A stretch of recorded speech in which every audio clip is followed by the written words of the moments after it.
1000 കോടി രൂപയുടെ ബിസിനസ് ഉണ്ടാക്കുക എന്നുള്ളത് എളുപ്പമൊന്നുമല്ല. അല്ലേ? നമ്മൾ ഈ കച്ചവടം ചെയ്യുന്നവർക്കറിയാം 10 കോടി ഉണ്ടാക്കാനുള്ള ബുദ്ധിമുട്ട്. കച്ചവടം ചെയ്യുന്നവർക്കറിയാം 5 കോടി ഉണ്ടാക്കാന്നത്. വർഷം 1 കോടി ഉണ്ടാക്കാൻ ബുദ്ധിമുട്ടുന്ന ആളുകളുടെ മുന്നിലാണ് ഇത്ര സാധാരണമായ വേഷത്തിലാണ് ആന്റണി ചേട്ടൻ ഇരിക്കുന്നത്. അല്ലേ? 1000 കോടി ബിസിനസ് ഉണ്ടാക്കാൻ എന്ത് വേണ്ട? എന്നെപ്പോലെ കോട്ടൊന്നും വേണ്ട. ഞാൻ കോട്ട് തമാശക്ക് ഇട്ടതാ. പക്ഷെ എന്താച്ചാല് 1000 കോടി ഉണ്ടാക്കാൻ ഒന്നും വേണ്ട. ഏറ്റവും സിമ്പിൾ ആയ മനുഷ്യന് 1000 കോടി ഉണ്ടാക്കാൻ പറ്റും. അവിടെ എന്തോ ഒരു മാജിക് ഉണ്ട്. ഈ മാജിക്കാണ് സത്യത്തിൽ എനിക്ക് പൗരം ആന്റണി ചേട്ടന്റെ അടുത്ത് നിന്നറിയണ്ടേ. ഞാനൊരു ഓന്റർപ്രണർ ആയത് ആക്സിഡന്റിലായിട്ടാ. ഒരു ദിവസം രാവിലെ എനിക്ക് ജോലി രാജിവെച്ച് കോഴിക്കോടേക്ക് വരേണ്ടി വരും. അപ്പൊ കോഴിക്കോടേക്ക് വരേണ്ടി വന്നാൽ കോഴിക്കോട് വന്നിട്ട് എനിക്ക് പ്രത്യേകിച്ചൊന്നും ചെയ്യാനും പറ്റില്ല. അപ്പൊ ഈ ഒരു സാഹചര്യത്തിൽ ഏട്ടൻ എന്റെ ബ്രദർ തുടങ്ങി വെച്ച ഒരു മാഗസിൻ ആ മാഗസിൻ ഭയങ്കര നഷ്ടത്തിൽ പോകുന്നു. കുറെ ലക്ഷങ്ങൾ നഷ്ടപ്പെടുന്നു. അപ്പൊ സ്വാഭാവികമായിട്ടും അത് പൂട്ടാൻ തീരുമാനിച്ചു. അപ്പൊ അങ്ങനെ പൂട്ടാൻ തീരുമാനിച്ച സമയത്ത് എന്റെ ഓഫീസിൽ അന്ന് 6 പേരാണുള്ളത്.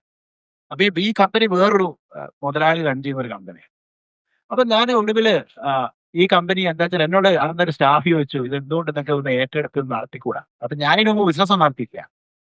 അപ്പൊ ഞാൻ വെച്ചു ഓക്കെ അങ്ങനെയാണെങ്കിൽ ഇതൊന്ന് നടത്തി നോക്കാം. അപ്പൊ എന്തായാലും പൂട്ടും. എന്നാ പിന്നെ നമ്മളത് നടത്തി ഒന്ന് പഠിച്ചിട്ട് പൂട്ടാം. ഇപ്പൊ നമ്മൾ ഈ ചില കാറുകാർ ഇപ്പം ജയകൃഷ്ണനൊക്കെ അറിയായിരിക്കും. ചില കാർ എങ്ങനെയാന്ന് വെച്ചാൽ നമ്മൾ ഓടിച്ച് പോവാൻ നേരത്ത് ഭാര്യനെ കൂടി പഠിപ്പിക്കാൻ നോക്കും. എന്റെ എന്താ പറയുക ഗിയർ ക്ലച്ച് ഒക്കെ പോയാല് പഴയ കാറാണല്ലോ. ആ രീതിയിൽ നമ്മളെന്തായാലും ഒന്ന് ഓടിച്ച് പഠിക്കാൻ തീരുമാനിച്ചു. അപ്പൊ അങ്ങനെ ഞാൻ തുടങ്ങിയതാണ് കളർ ഡോപ്പർ എന്ന് പറയുന്നത്. അത് ഞാൻ ഏറ്റെടുത്തു. 50% സ്റ്റേക്ക് കിട്ടി. ഈ 50% സ്റ്റേക്ക് ചെയ്യാൻ വാങ്ങിയപ്പോ സ്റ്റേക്ക് എന്ന് പറഞ്ഞാൽ എന്താണെന്ന് അറിയില്ല. അപ്പൊ ഈ 50% സ്റ്റേക്ക് ചെയ്യാൻ വാങ്ങിയപ്പോ എന്ത് പറ്റി വെച്ചാൽ കമ്പനിക്ക് നഷ്ടം 50 ലക്ഷം രൂപ നഷ്ടമുണ്ട്. അപ്പൊ 50% സ്റ്റേക്ക് വാങ്ങി എന്താ സംഭവിക്കുക? നിങ്ങൾ 25 ലക്ഷം രൂപ നഷ്ടമാണ് വാങ്ങുന്നത്. അല്ലേ? അല്ല സർ. ഒരു കമ്പനി 50 ലക്ഷം രൂപ നഷ്ടത്തിലുണ്ടെങ്കിൽ ഞാൻ അതിന്റെ 15% സ്റ്റേക്ക് എടുത്താൽ ഫലത്തിൽ ഞാൻ കടത്തിന്റെ 25-50% വെച്ച്. അപ്പൊ ഞാൻ വെറുതെ പോയ ഒരു 25 ലക്ഷം കടം എടുക്കുക വെച്ച്. അപ്പൊ ഈ ഒരു പാടാണ് എന്റെ ലൈഫിൽ സത്യം പറഞ്ഞാൽ ഇന്ന് മാർക്കറ്റിംഗ് വിത്ത് ബ്രാൻഡ് ഫാമിലൊക്കെ എത്തി. ഞാനൊരു സ്റ്റേക്ക് വാങ്ങുമ്പോൾ അത് കടത്തിലുള്ള കമ്പനിയാണെങ്കിൽ ഞാൻ വാങ്ങുന്നത് കടത്തിന്റെ സ്റ്റേക്ക് ആണെന്ന് പോലും തിരിച്ചറിയാൻ പറ്റാത്ത ഒരു കമ്പനി വാങ്ങേണ്ട വന്ന ഒരു സാധാരണക്കാരൻ പിന്നീട് ഇതേപോലെ ഒരുപാട് പേർക്ക് ഉണ്ടാവും എന്നുള്ള വിശ്വാസത്തിലാണ് സത്യത്തിൽ മാർക്കറ്റിംഗ് വിത്ത് ബ്രാൻഡ് ഫാമിംഗ്.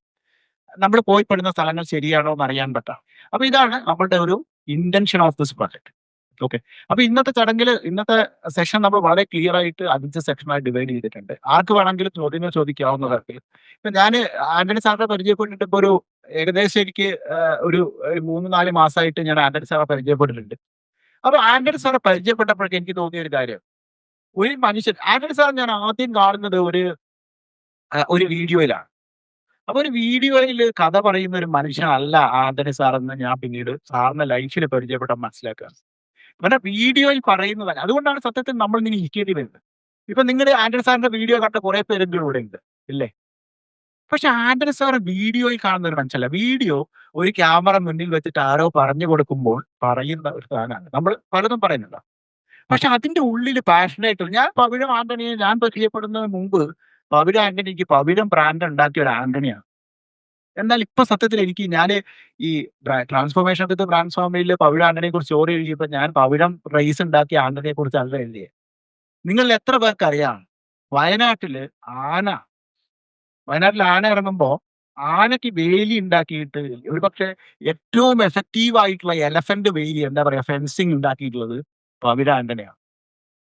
നിങ്ങൾ എത്ര പേർക്ക് അറിയുമെന്നിരിക്കില്ല. ഇപ്പൊ കേരളത്തിൽ ഏറ്റവും വലിയ പ്രോബ്ലം ഉള്ള ഒന്നാണ് വൈൽഡ് ലൈഫ് മെനേഴ്സ് എന്ന് പറയുന്ന വന്യജീവി ആക്രമണം. കേരളത്തില് കഴിഞ്ഞ വർഷം കേരളത്തിൽ നിന്ന് വന്ന റിപ്പോർട്ട് പ്രകാരം 13 ഡിസ്ട്രിക്റ്റിൽ വന്യജീവി ആക്രമണം ഉണ്ടായിട്ടുണ്ട്. അല്ലേ? കേരളത്തില് 13 ഡിസ്ട്രിക്റ്റുകളിൽ വന്യജീവി ആക്രമണം ഉണ്ടായി. അപ്പൊ കേരളത്തിലെ ഏറ്റവും വലിയ ഇൻഡസ്ട്രിയലിസ്റ്റായ ഒരാളായിട്ടുള്ള പവിഴ ആന്റണി ചേട്ടൻ എന്ത് ചെയ്യാണ്? ഫെൻസിങ് ഉണ്ടാകും. ഇത് പക്ഷെ കേരളം അറിയുന്നുണ്ട്. ഇവിടെ ഇരിക്കുന്ന എത്ര പേർക്ക് അറിയാം? ആന്റണി ചേട്ടന്റെ കൂടെ വന്നവരല്ലാതെ എത്ര പേർക്ക് അറിയാം പവിഴം ഗ്രൂപ്പിന് ഇങ്ങനെ ഒരു ഇന്നോവേഷൻ നടത്താൻ പറ്റും?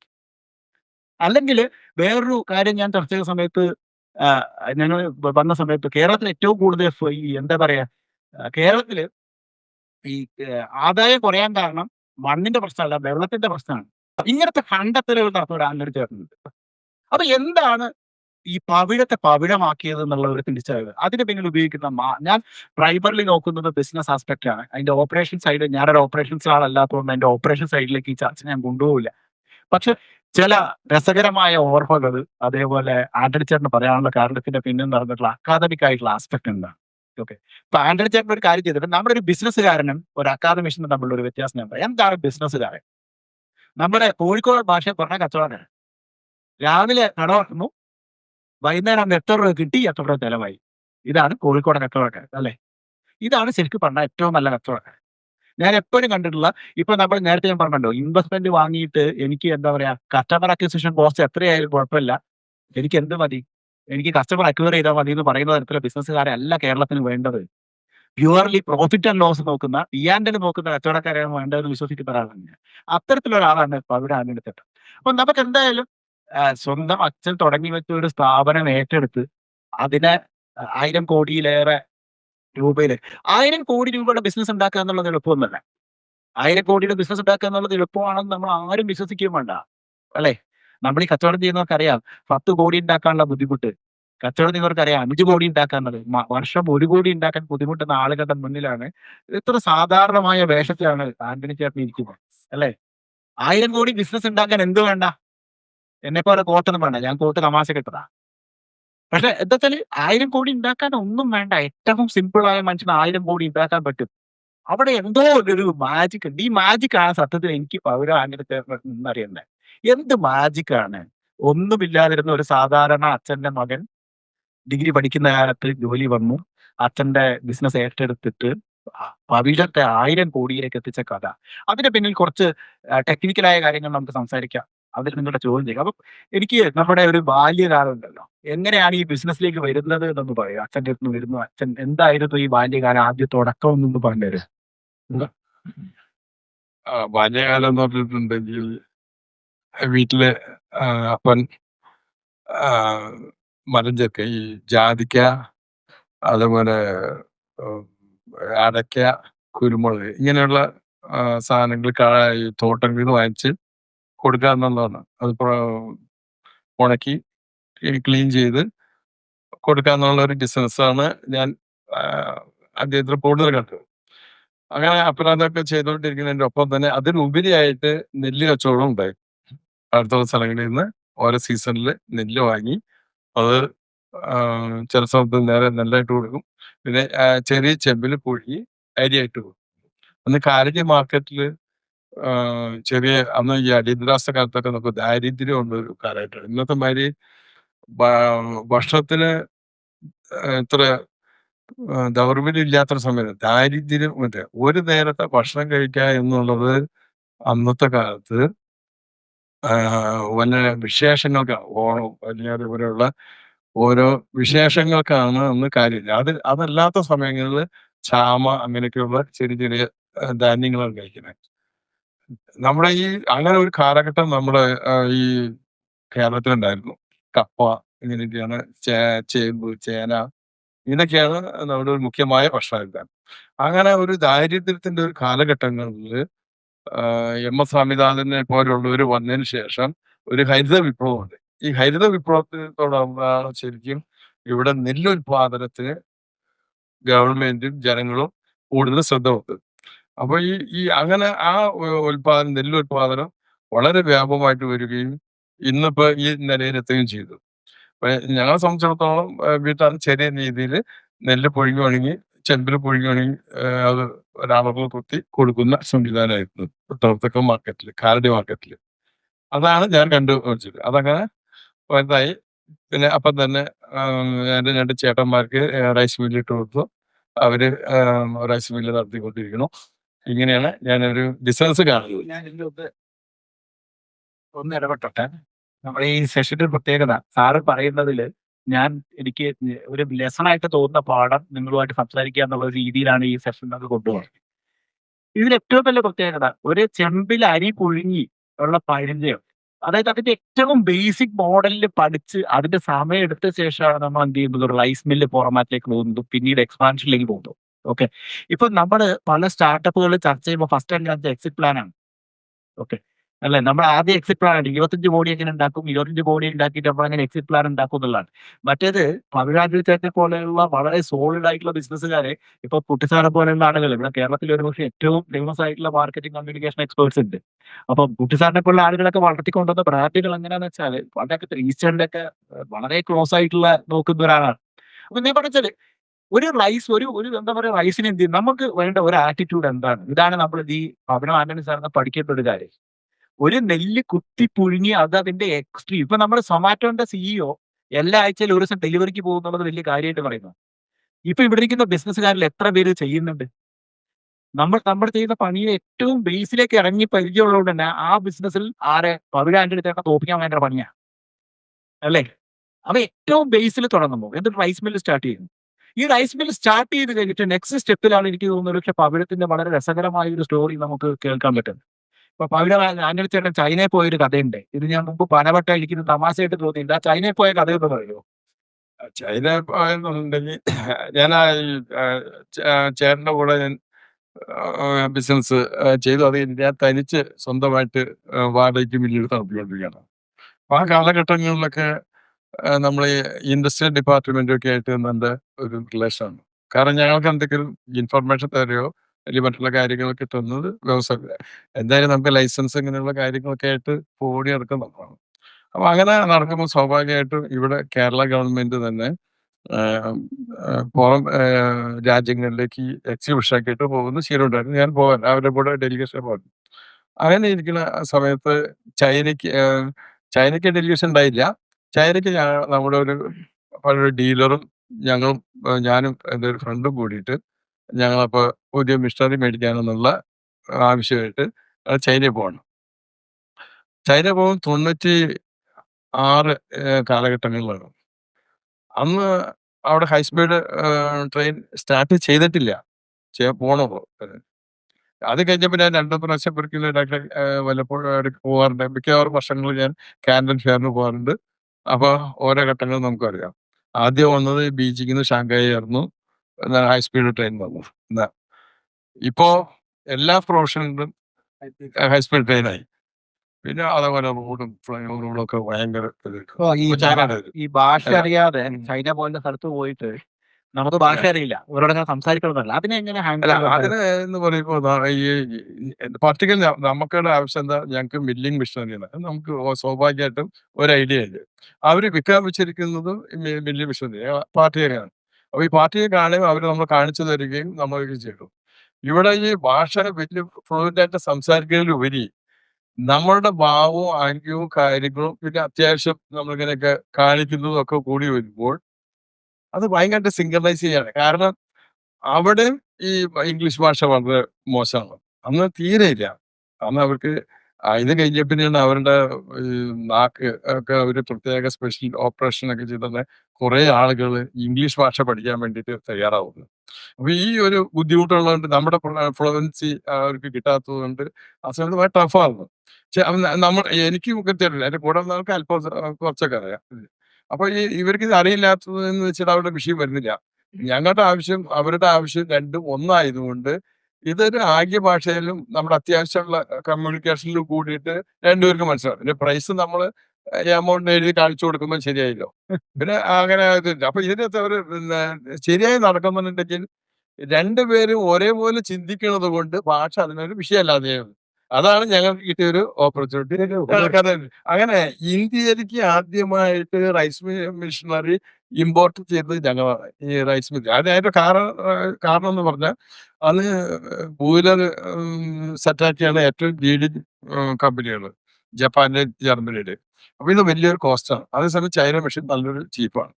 ചൈനയിൽ തന്നെ ചീപ്പാണെന്ന് ആ സമയത്ത് എല്ലാവരും പറയും ചൈന ചീപ്പാണെന്ന് ഒന്നിനും കൊള്ളാം.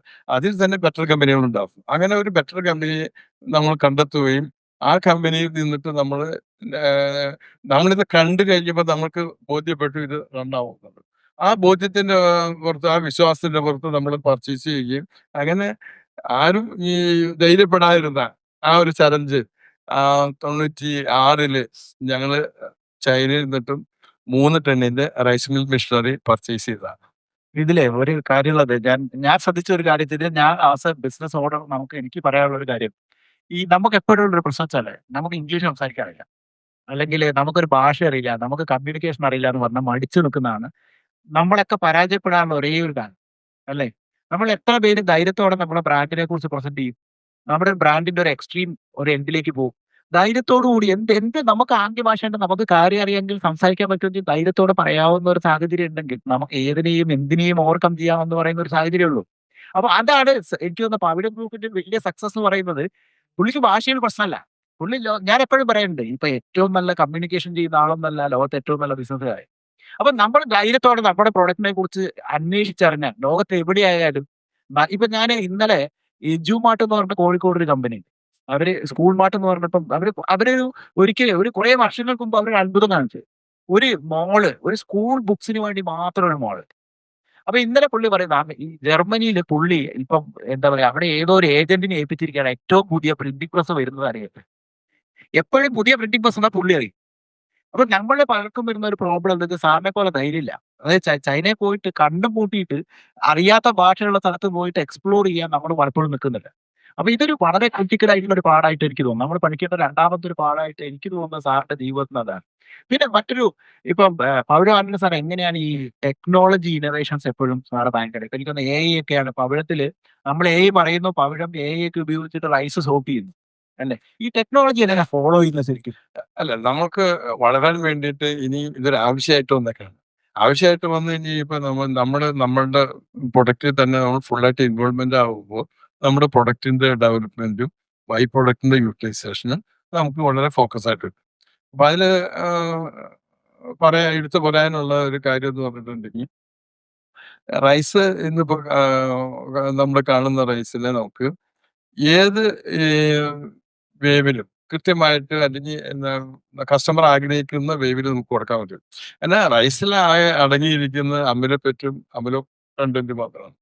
അപ്പോ ഇത് നമുക്ക് സയന്റിഫിക് ആയിട്ട് ഇപ്പൊ എത്ര പെർസെന്റേജ് ആണെന്ന് നോക്കാൻ പറ്റും.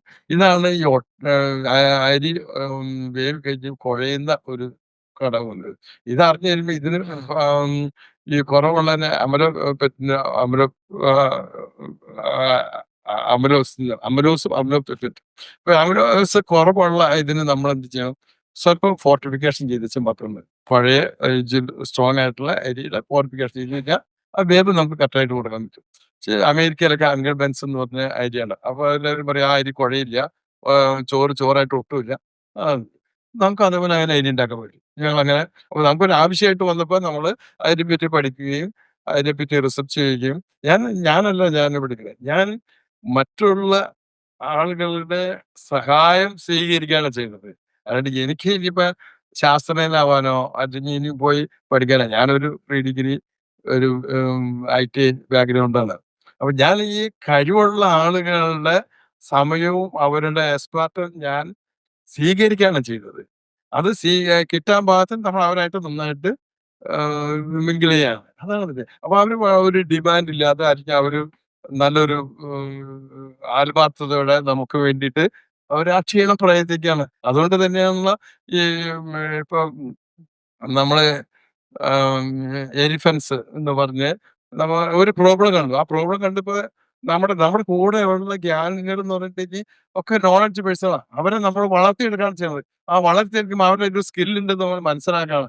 ആ സ്കില്ലിനെ നമ്മൾ ഉപയോഗപ്പെടുത്താണ്, അത് ബിസിനസ് ആക്കാണ്. അപ്പൊ അതാണ് ഇപ്പൊ ഇവിടെ നമുക്കറിയാൻ പറ്റും. ഇപ്പൊ നേരത്തെ പറഞ്ഞില്ലായിരുന്നു, ഈ ഇന്നിപ്പോ കാട്ടാനകളുടെ ശല്യം നാട്ടിലേക്ക് ഭീമമായിട്ട് വന്നുകൊണ്ടിരിക്കുകയാണ്. അപ്പൊ അതിനെപ്പറ്റി പഠിച്ചിരിക്കുമ്പോ നമ്മുടെ ഫ്രണ്ടായിട്ട് മോഹനൻ എന്ന് പറഞ്ഞ, അല്ല, റെഡ് ബട്ടൺ മോഹൻ എന്നാണ് പറയുന്നത്. ഇതായിട്ട് നമ്മുടെ ഫ്രണ്ടാണ്, ഒത്തിരി വർഷത്തായിട്ട് അറിയാം. ഞാൻ പറയും നമുക്ക് ഈ പ്രശ്നം സോൾവ് ചെയ്യണം, എന്താ മാർഗം? അപ്പൊ അതിനെപ്പറ്റി അദ്ദേഹം പഠിച്ചു. അപ്പൊ ഇപ്പൊ നിലവിലുള്ള മെത്തേഡുകൾ വെച്ചു. അപ്പൊ വലിയ കിടങ്ങുണ്ടാക്കാം. കിടങ്ങുണ്ടാക്കി കഴിഞ്ഞപ്പോ കുറച്ച് കഴിയുമ്പോൾ ആന ചവിട്ടി അത് കടന്നു പോകണം. വലിയ മതിൽ പണിയണം കരിങ്കല്ലിന്റെ. ആ മതിൽ ചവിട്ടി തട്ടി കളയണം, കടന്നു പോകണം. പിന്നെ ഹാങ്ങിങ്, ഏറ്റവും വലിയ ടെക്നോളജി എന്ന് പറയുന്നത് ഹാങ്ങിങ് കമ്പി ഇടാന്നുള്ളതാണ്. ഈ ഹാങ്ങിങ് ഫെൻസ് ഇട്ട് കഴിഞ്ഞ് കഴിയുമ്പോ അത് ഇവന്റെ കമ്പി, ഇവന്റെ ആന അതിന്റെ കൊമ്പും കൊണ്ട് അത് മറിച്ച് കളയണം. പിന്നെ അല്ലെങ്കിൽ ഒരു അടുത്തുള്ള വലിയ മരം ഉണ്ടെങ്കിൽ ആ മരം ഇതുമ്മേക്ക് ചവിട്ടി മറിച്ചിട്ടിട്ട് ഹാങ്ങിങ് ഫെൻസ് കളയണം. അപ്പൊ ഇതിനെന്താ മറികടക്കാനുള്ള മാർഗം? വളരെ സിമ്പിൾ അല്ലേ? നമ്മളൊന്ന് ഒരു ഇലാസ്റ്റിക് ബെൽറ്റ് നമ്മൾ ഇട്ട് കഴിഞ്ഞാൽ ആന ചവിട്ടി കഴിഞ്ഞ് കഴിഞ്ഞാലും രണ്ടാമത്തെ കാലം എടുത്ത് വരുമ്പോ ആ സാധനം തിരിച്ചു വരും. അപ്പൊ ആ പ്രശ്നം അവിടെ സോൾവ് ആക്കി. അത് നമ്മൾ ചൈനയിൽ നിന്ന് നമ്മൾ ഇമ്പോർട്ട് ചെയ്തതാ. അപ്പൊ ചൈനയായിട്ട് നമുക്ക് നല്ല ബന്ധമുള്ളതുകൊണ്ട് ഇതിനൊരു എന്താണ് അവിടെ ഒരു ഇത് ഇപ്പൊ ഇങ്ങനെ ഒരു അഭിപ്രായം നമുക്ക് പറഞ്ഞപ്പോ ഇങ്ങനെ സാധനം ഉണ്ടെന്ന് ചോദിച്ചു. അപ്പൊ നമ്മുടെ ഫ്രണ്ട് അവിടെ അന്വേഷിച്ചു, ഇങ്ങനെ സാധനം ഉണ്ടെന്ന് പറഞ്ഞു. അത് നമ്മളവിടെ ഫ്ലൈറ്റിൽ വരുത്തി നമ്മളത് പരീക്ഷിച്ച് നോക്കി, സക്സസ് ആയി. ഒന്ന്. പിന്നെ നമ്മൾ 5 തരം ഇതാണ് ചെയ്തിരിക്കുന്നത്. ആഹ് ഒന്ന് നമ്മള് ഫെൻസ്, ഈ ബെൽറ്റ്, ഇലാസ്റ്റിക് ബെൽറ്റ്. പിന്നെ നമ്മളൊരു സോളാർ ഫെൻസിങ് തന്നെ കൊടുത്തു. അപ്പൊ ഈ സോളാർ ഫെൻസിങ് കൊടുത്ത് കഴിയുമ്പോ തന്നെ ഇതിന് ഈ എർത്ത് മാതിരിയാണ് വരുള്ളൂ. കറണ്ട് അടിച്ച് കഴിയുമ്പോ ഇവൻ പുറകോട്ട് പൊയ്ക്കോളും. അതിന് മുന്നേ തന്നെ നമ്മൾ ചെയ്യാനായിട്ട് ഇതിന്റെ സെൻസർ ചെയ്തിട്ട് നമ്മൾക്ക് അതിന് വേണ്ടിയിട്ട് കയറും സൗണ്ട്. ഈ സൗണ്ട് കേട്ട് കേൾക്കുമ്പോ തന്നെ ഇവൻ തിരിച്ചു പോകും. ഇത് കഴിഞ്ഞിട്ട് തിരിച്ചു വരും. ഇപ്പൊ നമ്മള് വയനാട് നമ്മള് ഇപ്പൊ 1 വർഷം ആവാൻ പോണു. ഇനി ഒരാഴ്ച കൂടി കഴിഞ്ഞാൽ 1 വർഷം തികയാണ്. 1 വർഷം തികയാവുന്നതാണ്. അപ്പൊ 18 പ്രാവശ്യം ആന വന്ന് അവിടെ തടസ്സപ്പെടുത്തിയിട്ട് ഫെയിലിയർ ആയിട്ട് തിരിച്ചു പോയി. ഒരിക്കൽ പോലും ബ്രേക്ക് ചെയ്യുന്നില്ല. ഒരിക്കലും അവര് ബ്രേക്ക് ചെയ്യാൻ സാധിച്ചിട്ടില്ല. അതിന്റെ ബേസിൽ തന്നെയാണ് നമ്മുടെ കേരള ഗവൺമെന്റ്, സെൻട്രൽ ഗവൺമെന്റ് നമ്മൾക്ക് കേരളം മുഴുവനും 5 കിലോമീറ്ററില് 8 കോടി രൂപ ഞങ്ങൾക്ക് സാങ്ഷൻ ആയിട്ടുണ്ട്. ഇടാനായിട്ട്. കേരളത്തിലെ എല്ലാ സ്ഥലങ്ങളിലുമായിട്ട് 5 കിലോമീറ്റർ 8 കോടി രൂപ സെൻട്രൽ ഗവൺമെന്റിന്റെ. കൂടാതെ 1 കോടി രൂപ നമ്മുടെ ഷിപ്പ് യാർഡിന്റെ CSR ഫണ്ടിൽ നിന്നിട്ട് നമ്മുടെ ഇവിടെ നമ്മൾ ഇടുന്നുണ്ട്, കോതമംഗലത്ത്. അതിന്റെ 40 ലക്ഷം രൂപ ഇവിടെ ടെൻഡറായിട്ട് നടക്കും. 1 കോടി രൂപ അനുവദിച്ചിട്ടുണ്ട്. ബാലൻസ് വെച്ച് വേറെ സ്ഥലത്ത്. അപ്പൊ അങ്ങനെ അവരത് തരണമെങ്കിൽ ഇത് ഈ 1 വർഷം ഓടിച്ചതിന്റെ പേരിലാണ്. അത് അപ്പൊ നമുക്കിത് ഉണ്ടാവേണ്ട കാരണം എന്താ? നമുക്കിതൊരു ആവശ്യമായിട്ട് വന്നപ്പോ നമ്മളിത് നിരന്തരമായിട്ടൊന്ന് പരിശ്രമിച്ച് കഴിയുമ്പോ ഇതിവിടെ പിന്നെ ഈ അതിന്ന് മനസ്സിലാവണത്, ഞാൻ മനസ്സിലാക്കിയിരിക്കുന്നത് ഈ ലോകത്തെ എല്ലാം ദൈവം സൃഷ്ടിച്ചിട്ടുണ്ട്. നമ്മുടെ ആവശ്യത്തിന് കണ്ടെത്തുന്നതിനുള്ള നമ്മുടെ പരിശ്രമമാണ് നമുക്ക് ആവശ്യം. ഞങ്ങൾ ആ ഒരു പണിയാണ് ചെയ്തോളൂ. അല്ലാതെ വേറെ വ്യാജയില്ല. അത് നമ്മളുടെ തന്നെ കഴിവല്ല. ഇത് കഴിവുള്ള ആൾക്കാരും ഇതിന് വേണ്ട ആൾക്കാരും സംയോജിപ്പിക്കുന്ന ഒരു പണി മാത്രമാണ് നമ്മൾ ചെയ്തോളൂ. ചെയ്യുന്നത്. പക്ഷെ അതിലൊക്കെ വെച്ചാൽ ഇതില് നമ്മള് വളരെ കൃത്യമായ ഒരു സ്റ്റോറി ഇതിനകത്തല്ല. 2 സ്റ്റോറിയാണ് എനിക്ക് ഇതിനകത്ത് ഈ സബ്ജക്റ്റ് ചോദിക്കാൻ കാരണം. ഒന്ന്, നമ്മളൊരു പ്രൊഡക്റ്റ് ഡെവലപ്പ് ചെയ്യുന്നു. ഒരു പ്രോബ്ലം കാണുന്നു. ഓക്കെ. അതിന് അഗെയിൻസ്റ്റ് നമ്മളൊരു പ്രൊഡക്റ്റ് ഇന്നോവേറ്റ് ചെയ്യുന്നു. ആ പ്രൊഡക്റ്റിനെ നമ്മൾ പുറത്തെത്തിക്കുന്നു. പിന്നെ ആ പ്രൊഡക്റ്റിനെ പുറത്തെത്തിയിട്ട് നമ്മൾ എന്ത് ചെയ്യുന്നുണ്ട്? കൃത്യമായിട്ട് ആർക്ക് ഇതിനെ ഫണ്ട് ചെയ്യാൻ പറ്റും എന്ന് കൃത്യമായിട്ട് ആര് മനസ്സിലാക്കുന്നുണ്ട്? ആൻഡ്രി ചേട്ടൻ മനസ്സിലാക്കുന്നുണ്ട്. സർക്കാരാണ് ഇതിന് ഫണ്ട് ചെയ്യുക. ഷിപ്പ് യാർഡിന്റെ CSR ഫണ്ട് ഇതിലുണ്ട്. ഇപ്പൊ പല ബിസിനസ്സുകാരും മോണിറ്റൈസ് ചെയ്യുന്നതിൽ ഭയങ്കര പരാതിയാണ്. രുബി പ്രാക്ക് നമ്മുടെ മുന്നിലേക്ക് വരുന്ന, നേരത്തെ സജിൽ പറഞ്ഞതിന്റെ ടിപ്പിക്കൽ എക്സാമ്പിൾ ആണ്. നമ്മുടെ മുന്നിൽ വരുന്ന ഒരു നല്ലൊരു ശതമാനം ഓൺടർപ്രണേഴ്സിന്റെ പ്രശ്നം അവരുടെ മോണിറ്റൈസേഷൻ റോങ് ആയിരിക്കും. അവര് കാണുന്ന ഫണ്ട് ഒരിക്കലും എന്ത് ചെയ്യാൻ പറ്റില്ല. ഇപ്പൊ ഈ അടുത്ത കാലത്ത് എനിക്കൊരു പല എക്സാമ്പിൾസ് ഉണ്ട്. ഇവര് കാണുന്ന ഫണ്ട് വരുന്ന വഴി ഇവര് കറക്റ്റ് ആയിട്ട് കാണുന്നില്ല. അപ്പൊ നമ്മളിൽ എത്ര പേര്, അപ്പൊ ഈ ആന്റണി ചേട്ടന് 1000 കോടിന്റെ എത്തിയിട്ടുണ്ടെങ്കിൽ അതിന്റെ ഒരു കാരണം ഫണ്ട് എവിടെ ഉണ്ട് എന്നുള്ളത് കൃത്യമായിട്ട് ആർക്കറിയാം? ആന്റണി ചേട്ടന് അറിയാവുന്നതാണ്. ഞാൻ ഒരു കാര്യം ചോദിച്ചോട്ടെ, നമ്മളിപ്പോ ഞങ്ങളൊക്കെ നേരിടുന്ന പ്രശ്നം, ഞാനായാലും ഞാൻ വലിയ സാമ്പത്തിക പ്രതിസന്ധി എന്റെ ബിസിനസിന്റെ തുടക്കം മുതൽ പല ഘട്ടത്തിൽ ഞാൻ ഭയങ്കര ഭീകരമായ, കാരണം ഫണ്ട് ചെയ്യുന്നത് നമ്മൾ സ്വന്തമാണ്, ബിസിനസ് ഉണ്ടാക്കുന്ന പൈസ കൊണ്ട് ഫണ്ട് ചെയ്യുന്നു. അപ്പൊ ഈ ആക്ച്വലി ഫണ്ട് എങ്ങനെ മാനേജ് ചെയ്യുന്നു പറഞ്ഞിട്ട് എനിക്ക് ഏറ്റവും കൂടുതൽ ഡൗട്ട് തോന്നുന്നത് ഈ ഫണ്ട് എങ്ങനെ മാനേജ് ചെയ്യുന്നു, ക്യാഷ് ഫ്ലോ എങ്ങനെ മാനേജ് ചെയ്യുന്നു, അതിന്റെ ഒരു ടെക്നിക്ക് എന്താ? ഇത്രയും വലിയ ബിസിനസ് ആകുമ്പോഴും നമുക്ക് എന്തായാലും പ്രശ്നം ഉണ്ടാവുമല്ലോ. നമ്മളൊരു വിശ്വാസം മറ്റുള്ളവർക്ക് ഒരു വിശ്വാസം കൊടുത്തു കഴിഞ്ഞിട്ടുണ്ടെങ്കിൽ അവര് ഫണ്ട് തരും നമുക്ക്. അതിപ്പോ ബാങ്ക് ആവാം, അല്ലെങ്കിൽ നമ്മളോട് ബന്ധപ്പെടുന്ന ആൾക്കാരാവാം.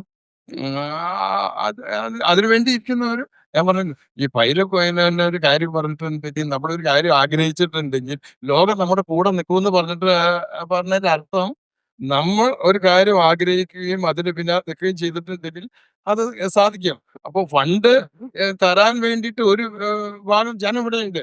അത് ബാങ്ക് ആവാം, ഓരോ സാമ്പത്തികം ഉള്ളവരാവാം, അല്ലെങ്കിൽ അതേപോലെ ഫണ്ട് പലിശക്ക് കൊടുക്കുന്നവരാവാം. അങ്ങനെ പല വിധത്തിലുള്ള ആൾക്കാരുണ്ട്. ആ ആൾക്കാരെ നമ്മൾ കണ്ടെത്തിച്ചാൽ മതി. ഇപ്പൊ ഈ പവിഴ ഗ്രൂപ്പ് ആയാലും എപ്പോഴും ഫാമിലി ബിസിനസ് ആണ്. അതെ, ഞാനും ചേട്ടൻ ജോർജും കൂടിയിട്ടാണ്. എനിക്കുള്ള ഇവിടെ പലർക്കുള്ള ഒരു ഡൗട്ട് ആയിരിക്കും, നമ്മള് ഒരു ബിസിനസ് തുടങ്ങി, എനിക്ക് ഫണ്ടില്ല, അപ്പൊ ഞാൻ ഒരാളെ പാർട്ട്ണറായിട്ട് എടുക്കണോ? സത്യത്തിൽ പാർട്ട്ണറായിട്ട് എടുക്കുന്നത് നല്ലതാണോ ചീത്തയാണോ? ഈ ലോകത്ത് എല്ലാ കാര്യവും നല്ലതാണ്, എല്ലാ കാര്യവും ചീത്തയാണെന്ന് വിശ്വസിക്കുന്ന ഒരാളാണ്. അപ്പോ നമ്മൾ ഈ പാർട്ട്ണറെ എങ്ങനെ വിശ്വാസത്തിലെടുക്കും. എല്ലാ വിശ്വാസമാണ് അതിന്റെ ഇത്. ആ നമ്മൾ പറയുന്ന കാര്യങ്ങളും അല്ലെങ്കിൽ നമ്മൾ ആഗ്രഹിക്കുന്ന കാര്യങ്ങളും അവരെ ട്രാൻസ്പെറന്റ് ആയിട്ട് അവർക്ക് ബോധ്യപ്പെടുത്താൻ കഴിഞ്ഞിട്ടുണ്ടെങ്കിൽ അവർ തമ്മിൽ ഒരേ ലൈനിൽ പോകും. ഒരേ ലൈനിൽ പോയി കഴിഞ്ഞാൽ ആ പാർട്ണർഷിപ്പ് നിലനിൽക്കും. അപ്പൊ പാർട്ട്ണർഷിപ്പ് നല്ലതാണോ ചീത്തയാണെന്നില്ല, ഏത് ബന്ധവും പാർട്ണർഷിപ്പ് എല്ലാവർക്കും നല്ലതുമാണ്, അത് ചീത്തയാണ്. ആ കാര്യത്തിൽ ഒരു തർക്കമില്ല. പാർട്ണർഷിപ്പ് നല്ലതാവണമെങ്കിൽ നമ്മൾ അതിന് കുറെ വിട്ടുവീഴ്ചയും സ്നേഹവും സഹായവും സഹനവും വിട്ടുവീഴ്ചയും ഇങ്ങനത്തെ എല്ലാ കാര്യങ്ങളും നമ്മൾ ചെയ്യാൻ തയ്യാറായിരിക്കണം. അല്ലെങ്കിൽ ഒരു പരിപാടി നടക്കില്ല. ഒരു തരത്തിലും അത് മുന്നിലേക്ക് പോകില്ല. അല്ല ഇത് പല സിറ്റുവേഷനിൽ പല രീതിയിൽ വരും. ആ രീതി വരുമ്പോൾ നമ്മൾ അതിന് തന്മയത്വത്തോടനുസരിച്ചിട്ട് പല രീതിയിൽ നമ്മൾ അതിനെ പ്രതികരിക്കണം. അപ്പോൾ വലിയ പ്രശ്നമായിട്ടൊക്കെ പറയുകയാണെങ്കിൽ നമ്മൾ ആ സമയത്ത് ഒന്ന് ഒതുങ്ങി കൊടുത്തേക്കണം. ഇനി അതല്ല ചിലത് വിട്ടുവീഴ്ച ഉണ്ടായാലും വിട്ടുവീഴ്ച ചെയ്തേക്കണം. ഇങ്ങനെ ആ പല രീതി അനുസരിച്ച് കൈകാര്യം ചെയ്താൽ പാർട്ണർഷിപ്പ് നിലനിൽക്കുള്ളൂ. അല്ലാണ്ട് ഇതെല്ലാം ശരിയായിട്ടുള്ള ഒരു പാർട്ണർഷിപ്പ് ഇല്ല. അപ്പൊ ഇതില് ഞാൻ ആക്ച്വലി നമ്മുടെ സബ്ജക്റ്റിൽ ഏറ്റവും ഇമ്പോർട്ടന്റ് ആയിട്ട് ഞാൻ ഹാൻഡിൽ ചെയ്യാൻ ഉദ്ദേശിക്കുന്ന ഒരു സബ്ജക്ട് മാർക്കറ്റിംഗ് തന്നെയാണ്. അവിടെ അങ്ങനെ ഒരു ബ്രാൻഡായി എന്നുള്ള ടോപ്പിക് ഇതുവരെ ചോദിച്ചിട്ടില്ല. ഞാനൊരു എയർലി ഇൻട്രൊഡക്ഷൻ. അപ്പൊ ഞാൻ ഈ മാർക്കറ്റിങ്ങിനെ കുറിച്ച് പറയുമ്പോൾ ഈ FMCG ബ്രാൻഡുകൾ മാർക്കറ്റ് ചെയ്യുമ്പോൾ എപ്പോഴും നമ്മൾ കണ്ടിട്ടുള്ള ഒരു പ്രശ്നം, FMCG ബ്രാൻഡ് എന്നല്ല, എല്ലാത്തിനെയും B2C ബ്രാൻഡ് ചെയ്യുന്നതിൽ ഞാൻ പലപ്പോഴും കണ്ടിട്ടുള്ള ഒരു പ്രശ്നം, നമ്മൾ അതിനെ ഒരു ഡയറക്റ്റ് കസ്റ്റമർ അക്വിസിഷൻ ഫോർമാറ്റിലാണ് അപ്രോച്ച് ചെയ്യുന്നത്. ഓക്കെ, അതായത് ഞാനൊരു പ്രൊഡക്റ്റ് ഇറക്കുന്നു, ആ പ്രൊഡക്റ്റ് ഇവരുടെ പലരുടെയും കാൽക്കുലേഷൻ എന്താണെന്ന് വെച്ചാൽ ഇപ്പൊ കേരളത്തിൽ 3.5 കോടി ആളുകളുണ്ട്, അതിന്റെ 10% ആളുകൾ എന്റെ പ്രൊഡക്റ്റ് വാങ്ങിയാൽ തന്നെ ഞാൻ രക്ഷപ്പെടും എന്നുള്ള ചിന്തയിലാണ് നമ്മൾ ഫസ്റ്റ് തുടങ്ങുന്നത്. 10% പോയിട്ട് 1% ആളുകൾ പോലും നിങ്ങളുടെ പ്രൊഡക്റ്റ് വാങ്ങൂല. ഇപ്പൊ നമ്മുടെ അടുത്ത് വന്നിട്ടുള്ള പലരും എങ്ങനെയാണ് എന്ത് തരം ആറ്റിറ്റ്യൂഡാണ് പ്രവിഡ ആന്റണിയെ പോലുള്ള ആളുകൾ എന്ത് ഈ മാർക്കറ്റിംഗിൽ യൂസ് ചെയ്യുന്നത്? അപ്പൊ ഈ മാർക്കറ്റിംഗ് എന്താണെന്നുള്ളതാണ് ഒരു പ്രശ്നം. അതാണ് ഞാൻ ഫസ്റ്റ് ഈ പറയുന്ന നമ്മൾ ഇവിടെ ഇരിക്കുന്ന 30 പേരുടെ ഇടയിൽ മാർക്കറ്റിംഗ് എന്താണെന്നൊരു ഡിസ്കഷൻ നടക്കേണ്ടതുണ്ട്. കാരണം മാർക്കറ്റിംഗ് എന്ന് പറയുന്നത് അല്ലെങ്കിൽ ബ്രാൻഡിംഗ് എന്ന് പറയുന്നത് സത്യം പറഞ്ഞാൽ ഓരോ പേഴ്സൺ ടു പേഴ്സൺ റിലേഷൻ ആണെന്ന് വിശ്വസിക്കാനാണ് എനിക്ക് താല്പര്യം. ഇപ്പൊ നിങ്ങൾക്ക് അറിയാമെന്നറിയില്ല, റിലേഷൻഷിപ്പ് മാർക്കറ്റിംഗ് എന്ന വാക്ക് മാർക്കറ്റിംഗിന്റെ ജാർഗണിൽ കയറുന്നത് 1990-കൾക്ക് ശേഷം. ഓക്കെ, അതിനു മുമ്പ് റിലേഷൻഷിപ്പ് ഉണ്ടായിരുന്നു വെച്ചാൽ റിലേഷൻഷിപ്പ് ഉണ്ട്. പക്ഷെ മാർക്കറ്റിംഗിൽ ഒരു ജാർഗൺ ആയിട്ട് റിലേഷൻഷിപ്പ് മാർക്കറ്റിംഗ് വരുന്നത് 1990-കൾക്ക് ശേഷം. 90-കളുടെ പ്രത്യേകത എന്ത് സംഭവിച്ചു? ഡിജിറ്റൽ മാർക്കറ്റിംഗ് ആരംഭിക്കുന്ന കാലമാണ് 1990s. ഗൂഗിൾ വരുന്നതിന് ശേഷമാണ് നമുക്ക് ശരിക്കും പറഞ്ഞാൽ ഡിജിറ്റൽ മാർക്കറ്റിംഗ് എന്ന് പറയുന്ന ടെർമിനോളജി സ്റ്റാർട്ട് ചെയ്യും. അപ്പൊ 1990-കളിൽ ഗൂഗിളിൽ വരുന്നതും റിലേഷൻഷിപ്പ് മാർക്കറ്റിംഗ് വരുന്നതും ഒരേ സമയത്താണ്. പക്ഷെ നമ്മൾ ചെയ്യുന്ന ഒരു മണ്ടത്തരം എന്താ വെച്ചാൽ ഇപ്പൊ ഇവിടെ ഇരിക്കുന്ന 20 പേര് ചെയ്യുന്നുണ്ടെങ്കിൽ 20 പേരും സോഷ്യൽ മീഡിയയിൽ പരസ്യം കൊടുത്ത് രക്ഷപ്പെടാമെന്ന് വിചാരിക്കുന്ന ആളുകളാണെന്നാണ് എനിക്ക് മനസ്സിലായിട്ടുള്ളത്. സോഷ്യൽ മീഡിയയിൽ പരസ്യം കൊടുത്ത് രക്ഷപ്പെടാമെന്ന് എന്റെ മുന്നിൽ ഒരാൾ വന്ന് പറഞ്ഞാൽ അയാളോട് ഞാൻ തീർത്തു പറയും, ഇതുവരെ ഈ കഴിഞ്ഞൊരു 20 വർഷമായിട്ട് ഞാൻ അഡ്വർടൈസിംഗ് അല്ലെങ്കിൽ കമ്മ്യൂണിക്കേഷൻ ഇൻഡസ്ട്രിയിലുണ്ട്. ഡിജിറ്റലിൽ പരസ്യം കൊടുത്ത ഒരാളും രക്ഷപ്പെടും. അങ്ങനെ നിങ്ങൾ തെറ്റിദ്ധരിക്കുന്നുണ്ടെങ്കിൽ അതിന്റെ ഏറ്റവും വലിയ പ്രശ്നം നമ്മൾ അതിനെ മനസ്സിലാക്കുന്നില്ല എന്നുള്ളതാണ്. ഏത് ബിസിനസ് ആയിക്കോട്ടെ, നിങ്ങൾ ചെയ്യുന്ന B2B ആയിക്കോട്ടെ, B2C ആയിക്കോട്ടെ. ഇപ്പൊ സാറ് ചെയ്തിട്ടുള്ളത് B2C ബിസിനസ്സാണ്. പക്ഷെ അതിന്റെ B2B ആംഗിൾ നമുക്കൊന്ന് അനലൈസ് ചെയ്യാം. അപ്പൊ നമുക്ക് മനസ്സിലാവും എന്തുകൊണ്ടാണ് നമ്മൾ B2B ആംഗിളിൽ ഏത് ബിസിനസിനെയും നോക്കണമെന്ന് നിങ്ങൾ ആദ്യം ചിന്തിക്കേണ്ടത്. നേരത്തെ സാറ് പറഞ്ഞ പോലെ സാറിന് അരി ഉണ്ടാക്കുന്ന അറിയാമെന്ന് നമുക്ക് മനസ്സിലായി. സാർ എങ്ങനെയാണ് ഒരു ബ്രാൻഡ് ഉണ്ടാക്കിയത്? ആ ബ്രാൻഡ് എങ്ങനെയാണ് സാറ് നെറ്റ്വർക്ക് ചെയ്തത്? ഇപ്പൊ നിങ്ങൾ FMCG പ്രോഡക്റ്റ് വെക്കുമ്പോൾ എവിടെ വെക്കണം? എങ്ങനെയാണ് സൂപ്പർ മാർക്കറ്റുകളിൽ ലിസ്റ്റ് ചെയ്യപ്പെടുന്നത്? ഈ സൂപ്പർ മാർക്കറ്റ് ലിസ്റ്റ് ചെയ്യപ്പെടുന്നത് ഒരു 80% FMCG പ്രൊഡക്റ്റുകൾ നമുക്ക് ഇമ്പോർട്ടന്റ് ആണ്, അല്ലേ? എങ്ങനെയാണ് പവിഴം എന്നുള്ള ബ്രാൻഡ് ഇപ്പൊ പറയുന്ന രീതിയിൽ പാൻ കേരള രീതിയിൽ ഡിസ്ട്രിബ്യൂഷൻ നെറ്റ്വർക്ക് ഡെവലപ്പ് ചെയ്തത്? ഇതിനുപയോഗിച്ച റിലേഷൻഷിപ്പ് മാർക്കറ്റിംഗ് എന്തായിരുന്നു? ഇതൊരിക്കലും പരസ്യം കൊടുത്താൽ നടക്കാത്തൊരു കാര്യമാണ്. നിങ്ങൾ പരസ്യം കൊടുത്തുകൊണ്ട് മാത്രം നെറ്റ്വർക്ക് ഉണ്ടാവില്ല. ഉണ്ടാവുമോ? ഒരിക്കലും. അപ്പൊ ഈ ഒരു നെറ്റ്വർക്കിംഗ്, ഒരു കണക്ഷൻ, റിലേഷൻസ് മാർക്കറ്റിംഗ് എങ്ങനെയാണ് സാർ ചെയ്തത് ഫ്രം ദി ഏർലി സ്റ്റേജ്? അതൊക്കെ പറഞ്ഞാൽ ഇവിടെ ഇരിക്കുന്ന പലർക്കും ഇത് നിങ്ങളുടെ FMCG ബ്രാൻഡിന്റെ കഥയാണ് നമ്മൾ കേൾക്കുന്നത്. പക്ഷേ it is applicable to every business. നിങ്ങൾ ചെയ്യുന്ന ബിസിനസ് എന്തോ ആയിക്കോട്ടെ. ഇപ്പൊ ഞാൻ അഡ്വർടൈസിംഗ് ചെയ്യുന്ന ആളാണ്. സാർ ഉപയോഗിക്കുന്ന അതേ മെത്തഡോളജി ഞാൻ അപ്ലൈ ചെയ്തിട്ടുണ്ട്. ഇപ്പൊ സജില് ഹെൽത്ത് കെയറിൽ വർക്ക് ചെയ്യുന്ന ആളാണ്. സജിൽ അതേപോലെ തന്നെ ഹെൽത്ത് കെയറിൽ ഇതേ മാർക്കറ്റിംഗ്. ഇപ്പൊ സജിലിനെ എനിക്കറിയാം, കേരളത്തിലെ ഡോക്ടേഴ്സിന്റെ ഇടയിൽ എന്താ പറയാ, ഡോക്ടേഴ്സ് ഏത് ആവശ്യത്തിനും കേരളത്തിലെ ഇന്ന ഡോക്ടർക്ക് ഒരു പരസ്യം കൊടുത്താൽ കൊള്ളാം. ഡോക്ടറുടെ കാര്യം പറഞ്ഞാൽ വിളിക്കും, ഹോസ്പിറ്റലിന്റെ കാര്യം പറഞ്ഞാൽ വിളിക്കൂല, ഏതെങ്കിലും ഡോക്ടർ. അപ്പൊ പുള്ളിനെ അത്രയ്ക്ക് ബന്ധം ആരുണ്ടാക്കുന്നുണ്ട്? സജിൽ ഉണ്ടാക്കുന്നുണ്ട്. അതാണ് സജിലിനെ കേരളത്തിലെ ഒരുപക്ഷെ ലീഡിംഗ് മെഡിക്കൽ എക്യുപ്മെന്റ് ഡിസ്ട്രിബ്യൂട്ടേഴ്സ് ഒരാളാക്കുന്നത്. അപ്പൊ എന്തായിരുന്നു പവിഴം ഒരു ഗ്രൂപ്പ്? എങ്ങനെയാണ് തുടക്കത്തിൽ ഒരു റൈസ് മിൽ ഉണ്ടായിരുന്നു, അല്ലെങ്കിൽ റൈസ് മില്ല് ഉണ്ടായിരുന്നില്ല, ഒരു അരി കുത്ത് നടത്തുന്നു. അത് എങ്ങനെയാണ് ആ നെറ്റ്വർക്ക് ഡെവലപ്പ് ചെയ്തു, ബ്രാൻഡ് ഡെവലപ്പ് ചെയ്തു, അതിന്റെ പിന്നിൽ സാർ ഉപയോഗിച്ചിട്ടുള്ള തന്ത്രങ്ങൾ ഞങ്ങൾക്കൊന്ന് പറഞ്ഞു. ഉപയോഗിക്കുന്ന എല്ലാവരും എനിക്കൊന്ന് വ്യയം ചെയ്യാനാണ് വന്നത്. അതിന്റെ തന്ത്രങ്ങൾ സാറിന് ശരിക്കും പറയാം. അതിലെ ഈ നമ്മള് ഈ നേരത്തെ പറഞ്ഞ റിലേഷൻ തന്നെയാണ് നമ്മളെ വളർത്തിയത്. ഈ റിലേഷൻ എന്ന് പറയുമ്പോൾ ഈ നമ്മുടെ ബ്രാൻഡിനെ സംബന്ധിച്ചിടത്തോളം നം നമ്മൾ ഉണ്ടാക്കുന്ന അരി സ്വീകരിക്കുന്ന ആള് അല്ലെങ്കിൽ ഒരു ചെറിയ കച്ചവടക്കാരൻ അരി ആ കടക്കാരൻ വിട്ടിട്ട് ഉപഭോക്താവ് വാങ്ങുന്ന ആള്. ഈ റിലേഷൻ ഉണ്ടാവാനായിട്ട് നമുക്ക് എന്താ പ്രൈസില്, സർവീസില്, ക്വാളിറ്റിയില് ഈ 3 കാര്യങ്ങളും നമ്മൾ കൊടുത്തിട്ടുണ്ടെങ്കിൽ അതൊരു ബ്രാൻഡായിട്ട് വരും. അപ്പോ സർവീസിൽ പ്രൈസിൽ എന്ന് പറയുമ്പോ താരതമ്യേന നമ്മുടെ എക്സ്പെൻസ് ഒക്കെ കുറച്ചിട്ട് മറ്റുള്ളവരും ഒരു സ്വീകാര്യമായ ഒരു പ്രൈസിലേക്ക് നമുക്ക് എത്താൻ പറ്റണം. അല്ലാതെ നമ്മൾ മറ്റുള്ള ചെലവുകളൊക്കെ കൂട്ടിക്കൊണ്ട് എനിക്ക് ചെലവാകും അതുകൊണ്ട് ഈ വിലയ്ക്ക് വിൽക്കാൻ പറ്റുള്ളൂ എന്നുള്ള രീതിയിലാവാതെ കസ്റ്റമർക്ക് ഒരു സ്വീകാര്യമായ ഒരു വിലയിൽ നമ്മൾക്ക് എത്തിക്കാനുള്ള ഒരു പരിശ്രമം ഒരുപക്ഷെ നമ്മുടെ ഈ ബ്രാൻഡിലേക്ക് വന്നാവാം. അപ്പൊ അതിനായിട്ട് ഈ കസ്റ്റമർ അപ്പൊ റിപ്പീറ്റഡ് ആയിട്ട് നമ്മുടെ പ്രൊഡക്റ്റ് വാങ്ങും. അപ്പൊ അതാണ് ബ്രാൻഡായിട്ട് തന്നെ. അപ്പോ ഒരു പ്രൈസ് കറക്റ്റ് ആയിട്ട് കൊടുക്കാൻ പറ്റിയ ആ കാര്യത്തിൽ ക്ലിയർ ആവും. പിന്നെ പ്രൈസ് എന്ന് പറയുമ്പോൾ നമ്മൾ കേട്ടിട്ടുള്ള ഒരു പ്രശ്നം, നമുക്ക് ഏറ്റവും ചെറിയ പൈസ ആവാൻ ഒരിക്കലും പറ്റില്ല. അത് പറ്റില്ല. അകത്തുള്ള കല്ലും താക്കാൻ പറ്റും. ഏറ്റവും ഉയർന്ന പൈസ ചിലപ്പോൾ ആക്കാൻ പറ്റുമെന്ന് എനിക്കറിയില്ല. ഈ എങ്ങനെയാണ് ഈ പ്രൈസിങ് സ്ട്രാറ്റജി സാർ എങ്ങനെയാ ചെയ്യുന്നത്? പ്രൈസ് എന്ന് പറഞ്ഞാൽ നമ്മൾ കൊടുക്കുന്ന പ്രൊഡക്റ്റ് അവർക്ക് അതിൽ കൂടുതൽ ഉണ്ട് എന്നൊരു വിശ്വാസം വരണം. ഞാൻ 40 രൂപയ്ക്ക് ഒരു അരി മേടിച്ചു കഴിഞ്ഞ് കഴിയുമ്പോൾ അത് ചീത്ത അല്ല, ഇത് 40 രൂപ മേലെ ഇതിന് മൂല്യമുണ്ട് എന്ന് അവർ മനസ്സിലാക്കി കഴിയുമ്പോൾ അത് ബ്രാൻഡായിട്ട് മാറും. അതാണ് ആ മൂല്യം നമ്മൾ കൊടുക്കണം. എന്നിട്ട് നമുക്ക് ക്വാളിറ്റി ഉള്ള സാധനം കൊടുക്കണം. സാർ ഇതിൽ എനിക്കൊരു പ്രശ്നമുള്ളത്, ഞാൻ പലപ്പോഴും നേരിടുന്ന പ്രശ്നം, പവിഴം എന്റെ വീട്ടിൽ വന്നിട്ടുണ്ട്. പക്ഷെ പവിഴം ക്വാളിറ്റി ഉണ്ടെന്ന് എല്ലാവരും പറയുന്നുണ്ട്. എന്താണ് ഈ ക്വാളിറ്റി എന്ന് ഞങ്ങൾക്ക് അരിയെ കുറിച്ചുള്ള സ്നേഹിക്കാമോ? ഇവിടെ ആർക്കും അരിയുടെ ക്വാളിറ്റി ഡിഫൈൻ ചെയ്യാൻ പറ്റുന്ന ഒറ്റ ആൾ കൂടെ ഉണ്ടാവില്ല. പക്ഷെ നമുക്ക് ഇന്ന ബ്രാൻഡാണ് ക്വാളിറ്റി നമ്മൾ തിരികെ. ഈ പവിഴം ഒരു ക്വാളിറ്റി ബ്രാൻഡാണെന്ന് എങ്ങനെയാണ് കേരളത്തിൽ എസ്റ്റാബ്ലിഷ് ചെയ്ത് നിൽക്കുന്നത് പറഞ്ഞത്? ക്വാളിറ്റി നമുക്ക് പല കസ്റ്റമർ പല രീതിയിലാണ് ആഗ്രഹിക്കുന്നത്. ചിലവർക്ക് 60 മിനിറ്റ് വേവ്. അപ്പൊ ആ വേവിനനുസരിച്ച് നമ്മൾ അരി കൊടുക്കണം. വേവാണ് ക്വാളിറ്റിയുടെ ഒരു പാരാമീറ്റർ. ഒരു പാരാമീറ്റർ. പിന്നെ ഈ പറഞ്ഞത് കുഴഞ്ഞു പോകുന്നതിന്റെ അതിനോട് റിലേറ്റഡ് ആണ്. കുഴഞ്ഞു പോകുന്ന ഇത് അതാണ് ഇതിന്റെ മെയിൻ വരുന്നത്.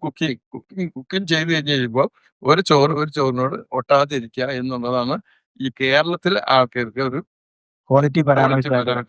ഓക്കെ, അപ്പൊ ഇതൊരു വളരെ അതില് വേറെ കല്ലുണ്ടാവാൻ പാടില്ല, അതിൽ മറ്റുള്ള കറുത്ത ഏരി ഉണ്ടാവാൻ പാടില്ല. ഇതെല്ലാം ഇതിന് റിലേറ്റഡ് ആണ്. ഇതില് ഞാൻ ഈ ഒരു കാര്യം ഇവിടെ ഇരിക്കുന്ന ഓണ്ടർപ്രണേഴ്സിനോട് ഇതിനോട് വരുന്ന ഒരു ലെസൺ നമുക്കൊന്ന് മനസ്സിലാക്കേണ്ടത്, സാറ് നേരത്തെ പറഞ്ഞത് ഒരു വാല്യൂ പെർസെപ്ഷൻ ഉണ്ട്. ഓക്കെ, നിങ്ങളൊരു പ്രൊഡക്റ്റ് വെക്കും, ഒരു വാല്യൂ പെർസെപ്ഷൻ, നിങ്ങളൊരു പ്രൊഡക്റ്റ് വെക്കുമ്പോൾ കസ്റ്റമറുടെ വാല്യൂ പെർസെപ്ഷൻ എന്താണെന്ന് മനസ്സിലാക്കിയിട്ടുണ്ടോ? ഓക്കെ, ഇപ്പൊ അത് നിങ്ങൾ മനസ്സിലാക്കി കഴിഞ്ഞാൽ മാത്രമേ നിങ്ങൾക്ക് അവിടെ ഹിറ്റ് ചെയ്യാൻ പറ്റൂ.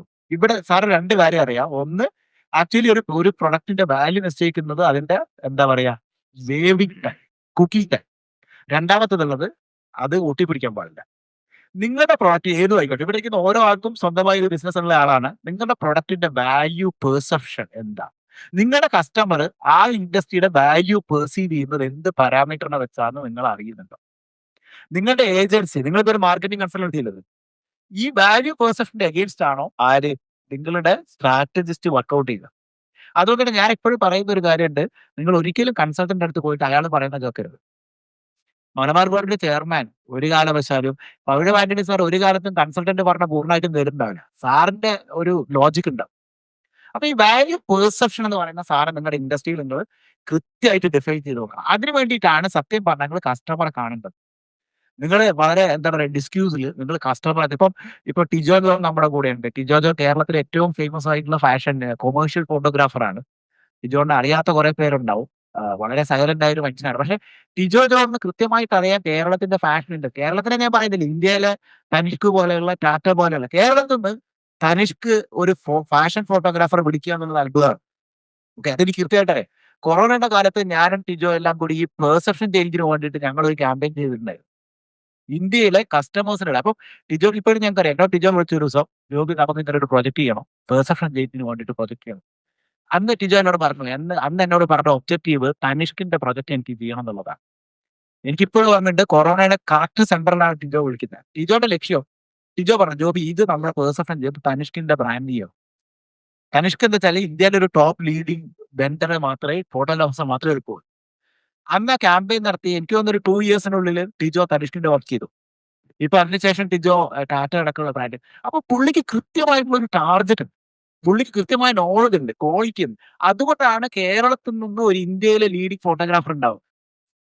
അപ്പൊ ഇന്ത്യയിലെ one of the best photographers from Kerala എന്ന് പറയുന്നതിൽ നമുക്ക് ഹാപ്പിനെസ് ഉണ്ട്. പുള്ളി ഇപ്പൊ കേരളത്തിലാണ് ബേസ് എന്ന് പറയാൻ പറ്റില്ല, ബാംഗ്ലൂരാണ്. അപ്പൊ പവിഴ ആനന്ദ് സാറിന്റെ ഒരു advantage perception of quality. Please understand this word. ഇപ്പൊ നമ്മൾ ഇതിന്റെ മാർക്കറ്റിംഗ് ടെർമിനോളജി പറയുന്ന പെർസീവ്ഡ് ക്വാളിറ്റി എന്ന് പറയും. ഇപ്പൊ ഡേവിഡ് ആഗാറിനെ പോലെയുള്ള ബ്രാൻഡിംഗ് ഗുരുക്കന്മാരെ ഇതിന് പെർസീവ്ഡ് ക്വാളിറ്റി മാത്രമേ ഉള്ളൂ. There is nothing called quality ഞങ്ങൾ മാർക്കറ്റിംഗിൽ പറയും. സാറ് സമ്മതിക്കില്ല, കാരണം സാറ് പ്രൊഡക്റ്റ് ഡെവലപ്പറാണ്. പക്ഷെ മാർക്കറ്റിംഗിൽ there is nothing called quality, there is only perceived quality. ഈ സാറ് പറഞ്ഞ 2 സാധനമാണ് റൈസിന്റെ പെർസീവ്ഡ് ക്വാളിറ്റി എന്ന് പറയുന്നത്. ഒന്ന് വേവിന്റെ ഡ്യൂറേഷൻ, 2 ഒട്ടിപ്പിടിക്കുക. നിങ്ങൾ നിങ്ങളുടെ പ്രൊഡക്റ്റിന്റെ പെർസീവ്ഡ് കറുത്തേരി അങ്ങനെ അതല്ല, കുറച്ച് സാധനങ്ങൾ പെർസീവ്ഡ് ക്വാളിറ്റി. ഇതിൽ സാർ തന്നെ പറഞ്ഞൊരു സാധനം ഉണ്ട്. ഇപ്പൊ തവിട് കൂടുതലുള്ള അരി കഴുകുമ്പോ കൂടുതൽ കളർ വരുന്ന അരി ഉണ്ട് നമ്മുടെ വീട്ടിൽ കഴുകുമ്പോ. ഈ അരി കഴുകുന്ന അരി കളർ കൂടുതൽ ഉണ്ടെങ്കിൽ മോശമാണ്, അതിന്റെ ഇഷ്ടിക പൊടിയാണെന്ന് വിശ്വസിക്കുന്നവരാണ് മലയാളത്തിലെ കുറച്ച് ആളുകളെങ്കിലും. സത്യത്തിൽ അതിൽ തവിട് കൂടുതലുണ്ട്, അതിന്റെ ക്വാളിറ്റി കൂടുതലുള്ളത് കൊണ്ടാണ് കഴുകുമ്പോൾ, അല്ലെ? അങ്ങനെ എന്തോ ഒരു സാധനം. അല്ല, അത് എല്ലാവർക്കും ഉള്ളൊരു സംശയമാണ്. ഈ കുറെ അറിയാൻ പാടില്ലാത്ത ആൾക്കാർ പറയുന്നതാണ്, അരി കഴുകുമ്പോൾ ഓയിൽ മയം വരുന്നു, ഒരു കളർ വരും. ഇത് മായമാണ്. ഈ നേരത്തെ കിട്ടിയ അവരുടെ ഇൻഫർമേഷൻ വെച്ചിട്ടാണ് അവരത് പറഞ്ഞത്. പക്ഷെ വാസ്തവത്തില് നല്ല തവിടുള്ള അരി കഴുകുമ്പോൾ അതിന്റെ ആ തവിട് ഈ വെള്ളത്തിൽ അലിഞ്ചേരുകയും ഈ തവിടിനുണ്ടാവുന്ന ഓയിൽ കൂടി കയ്യിൽ വരുമ്പോഴാണ് ഈ ഓയിൽ മയമായിട്ട് അവിടെ കാണുന്നത്. പിന്നെ ഇതിനകത്ത് ഒരു ബ്രൗണിഷ് വരുന്നത് ഇതിനകത്ത് ഈ അരിയുടെ കാർബോഹൈഡ്രേറ്റ് ആണ്. ഈ അരി മെയിനായിട്ട് വരുന്നത്. ഈ കാർബോഹൈഡ്രേറ്റ് ഈ വെള്ളത്തിലേക്ക് ലയിച്ച് കഴിഞ്ഞ് കഴിയുമ്പോൾ അത് ഒരു ഒട്ടിപ്പിടിക്കുന്ന, അല്ലെങ്കിൽ ഒരു ചെറുതായിട്ട് ഒരു പശപ്പ് വരുന്ന ഇതാണ്. ഈ അരിയിലെ പശയാണ് ശരിക്കുള്ളത്. അപ്പൊ ആ പശയും ഈ തവിടിന്റെ കളറും രക്തമാണല്ലോ നമ്മുടെ. ആ ഓയിൽ മയം കൂടി വരുമ്പോഴാണ് നമ്മൾ ഈ അരി കഴിയുമ്പോൾ ചെറിയൊരു ഒട്ടൽ നമ്മുടെ കയ്യിൽ കാണുന്നത്, ഒരു ചുവപ്പ് കാണുന്നത്. അത് 100% മായല്ല. ഇന്ന് ഞാനിപ്പോ ഈ അവസരത്തിൽ പറയുന്നു, ഇന്ന് ഒരു ബ്രാൻഡ് അരിയും ഇന്ന് ടെസ്റ്റ് ചെയ്തിട്ട് കംപ്ലൈന്റ് ആണെന്ന് കണ്ടുപിടിക്കപ്പെട്ടിട്ടില്ല. അതേസമയം ഒത്തിരി ആൾക്കാർ അറിവില്ലാതെ ഈ അരി കഴിയുമ്പോൾ ഓയിൽ മയവും ചുവന്ന കളറുമാണ്, അത് മായമാണെന്ന് പറഞ്ഞ് വിരിക്കുന്ന അറിവില്ലാത്ത ഒത്തിരി ജനം നമ്മുടെ കയ്യിലുണ്ട്. ആ ജനത്തിന് വേണ്ടിയിട്ട് ഞാൻ ഒന്നുകൂടെ പറയുന്നു, ആരെങ്കിലും ഇതിനെപ്പറ്റി ഒന്ന് തെളിയിക്കുകയാണെങ്കിൽ ഞാൻ അതിന് എന്ത് സമാധാനം ചെയ്യാൻ തയ്യാറാണ്. മട്ട അരി ബ്രാൻഡ് ഏതൊരാളും, ഞങ്ങളുടെ എന്നല്ല, ഏതൊരു ബ്രാൻഡ് അരിയും ഇന്നൊക്കെ FSSAI ലൈസൻസിന്റെ പുറത്താണ് എല്ലാവരും അരി വിൽക്കുന്നത്. അവര് ബ്രാൻഡ് അരി, തവിടുള്ള ബ്രാൻഡ് അരി നമ്മൾ കഴുകുമ്പോൾ ഒരു ചെറിയ ഓയിൽ മയം, ഒരു ബ്രൗണിഷ് ഉള്ള കളറും, ഒരു ചെറുതായിട്ട് ആ കാർബോഹൈഡ്രേറ്റ് ഒട്ടിപ്പിടിക്കുന്ന ഇത് നമ്മുടെ കയ്യിലും ഉണ്ടാവും. അത് നമ്മുടെ കയ്യിൽ നമ്മളിങ്ങനെ ചിരണ്ടി അതിനകത്ത് നമുക്കങ്ങനെ കാണാൻ സാധിക്കും. ഈ കാണുന്നത് മായമല്ല, അത് കാർബോഹൈഡ്രേറ്റും ഈ റൈസ് ബ്രാനും ഈ റൈസ് ബ്രാൻ അടക്കുന്ന ഓയിലുമാണ്. ഇത് മായമല്ല. ഇന്ന് ഇതുവരെ ലോകത്ത് ആരും ടെസ്റ്റ് ചെയ്തിട്ട് ഇങ്ങനെ കംപ്ലൈന്റ് ഇന്ന് കണ്ടുപിടിച്ചിട്ടില്ല. എന്നാൽ ചില അറിവില്ലാത്ത ആൾക്കാർ, ഇതിനെപ്പറ്റി പരിജ്ഞാനമില്ലാത്ത ആൾക്കാർ ഇത് മായമാണെന്ന് തെറ്റിദ്ധരിച്ചുകൊണ്ട് പറയുന്നു. അപ്പൊ ആ വിശ്വാസത്തിന് സാറ് പറഞ്ഞ ഫസ്റ്റ് വാല്യൂ നമ്മൾ പറഞ്ഞു, പെർസീവ്ഡ് വാല്യൂ. ഇനി അടുത്ത എനിക്കുള്ളത് കാര്യം സർവീസ്. സാർ സർവീസിനെ കുറിച്ച് പറയും. ഒരു FMCG ബ്രാൻഡിന്റെ സർവീസ് എങ്ങനെയാണെന്ന് നമ്മൾ അറിയാം. കാരണം FMCG ബ്രാൻഡ് നമ്മുടെ ഏതോ സൂപ്പർ മാർക്കറ്റിൽ പോയി വാങ്ങുമ്പോൾ കഴിക്കുന്നു, പോകുന്നു. എങ്ങനെയാണ് ഈ സർവീസ് ആക്ച്വലി ബ്രാൻഡിന്റെ എഫക്ട് ചെയ്യുന്നത്? എനിക്കത് സാറ് പറയുമ്പോൾ ഒരു FMCG ബ്രാൻഡിന്റെ ആംഗിളിൽ എനിക്ക് ഇപ്പോഴും കൺഫ്യൂഷൻ ഉണ്ട്. എന്താണ് സാറ് സർവീസ് എന്ന വാക്കുകൊണ്ട് ഉദ്ദേശിക്കുന്നത്? അപ്പൊ അത് വളരെ ക്രിട്ടിക്കലാണ്. എനിക്ക് സാറിന്റെ അതിനകത്ത് സാറ് പറഞ്ഞ value, how service effect the.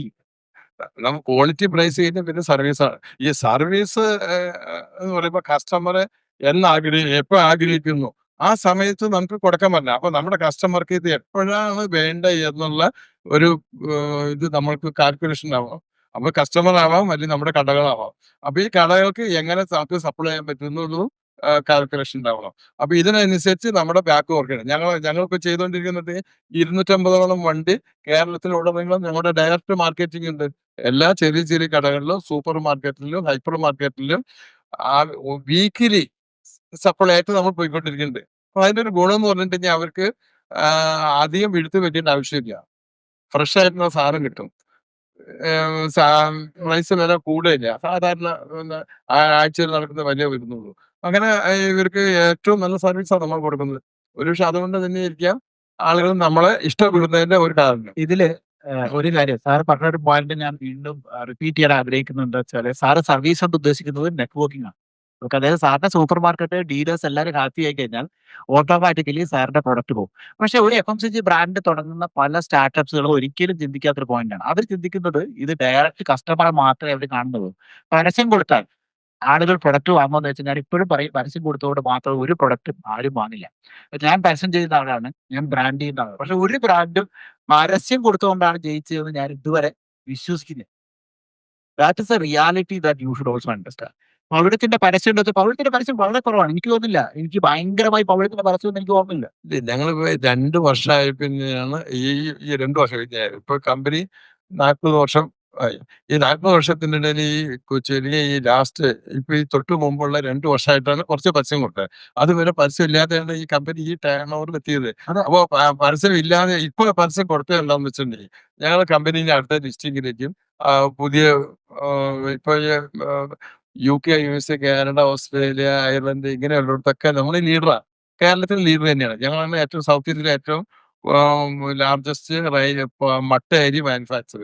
അപ്പൊ ആ ലീഡർഷിപ്പ് ഉണ്ട് എങ്കിലും ഇനി പുതിയ അതർ പ്രൊഡക്റ്റുകളും സ്ഥാപനം വളരുന്നതിനും ഇത് ലിസ്റ്റ് ചെയ്യുന്നതിനും വേണ്ടിയിട്ട് ആണ് ഞങ്ങൾ ഇനിയിപ്പോ പരസ്യം ചെയ്തത്. അല്ല, ഇതൊന്ന് വളരെ ശ്രദ്ധിക്കേണ്ട ഒരു പോയിന്റാണ്. കേരളത്തിലെ മട്ട അരികളുടെ ലീഡർ ആയിട്ടുള്ള പവിഴം പരസ്യം ചെയ്യുന്നില്ല, അല്ലേ?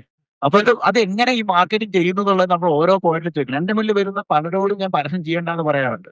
കാരണം നിങ്ങൾക്ക് പ്രൊഡക്റ്റ് കറക്റ്റ് ആയിട്ട് മാർക്കറ്റിൽ എത്തിക്കാനും അത് ടേസ്റ്റ് ചെയ്യിക്കാനും പറ്റിയ. ഇപ്പൊ ഞാൻ നേരത്തെ പറഞ്ഞ ഈ correct knowledge of your product അത് കറക്റ്റ് ആയിട്ട് ആളുകൾ എടുത്തെത്തുന്നു.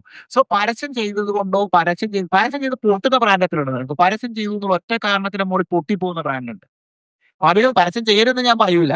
Okay, that's A totally different ball game. ഇപ്പൊ സാർ IT ചെയ്യുന്നു, സാറിന്റെ ബ്രാൻഡ് ബിൽഡ് ചെയ്യുന്നു, സാറിന്റെ ഒരു ഗ്രോത്ത് കൃത്യമായിട്ട് മാർക്കറ്റിൽ റിഫ്ലക്ട് ചെയ്യുന്നുണ്ട്. പക്ഷെ സാറിന്റെ പ്രൊഡക്റ്റ് ഒറ്റയ്ക്കാണ് 1000 കോടി എത്തിയത്. ഒരിക്കലും അതിൽ പരസ്യമില്ല, അതിൽ ഗിമ്മിക്സ് ഇല്ല. ഈ പവിഴ ആന്റണിയെ കഴിഞ്ഞ ഒരു 3 വർഷത്തിന് മുമ്പ് ആർക്കും അറിയില്ല, ഇരിക്കുവായി. കുട്ടി സാറിനെ പോലെ കുറച്ച് ആളുകൾക്കൊക്കെ പരിചയമുണ്ടാവും. അതിനൊന്നും എനിക്ക് തോന്നുന്നില്ല കേരളത്തിൽ പവിഴ ആന്റണി സാറെ ഒരു 3 വർഷം മുമ്പ് കേട്ടിട്ടുള്ള ആരെങ്കിലും ഇവിടെ ഉണ്ടോ? ആരെങ്കിലും ഉണ്ടോ? കേട്ടിട്ടില്ല. പക്ഷെ പവിഴ ബ്രാൻഡ് എത്ര വർഷമായിട്ട് കേട്ടിട്ടുണ്ട്? ഒരു 10 വർഷമായിട്ട് പവിഴ ബ്രാൻഡിനെ കുറിച്ച് നമുക്കറിയാം. ഏറ്റവും ചുരുങ്ങിയത് ഒരു 20 വർഷമായിട്ട് പവിഴം എന്ന് പറയുന്ന ഒരു ബ്രാൻഡിനെ നമുക്കറിയാം. പക്ഷെ പവിഴ ആന്റണി എന്ന് പറയുന്ന ഒരാളെ നമുക്ക് അറിഞ്ഞൂടാ.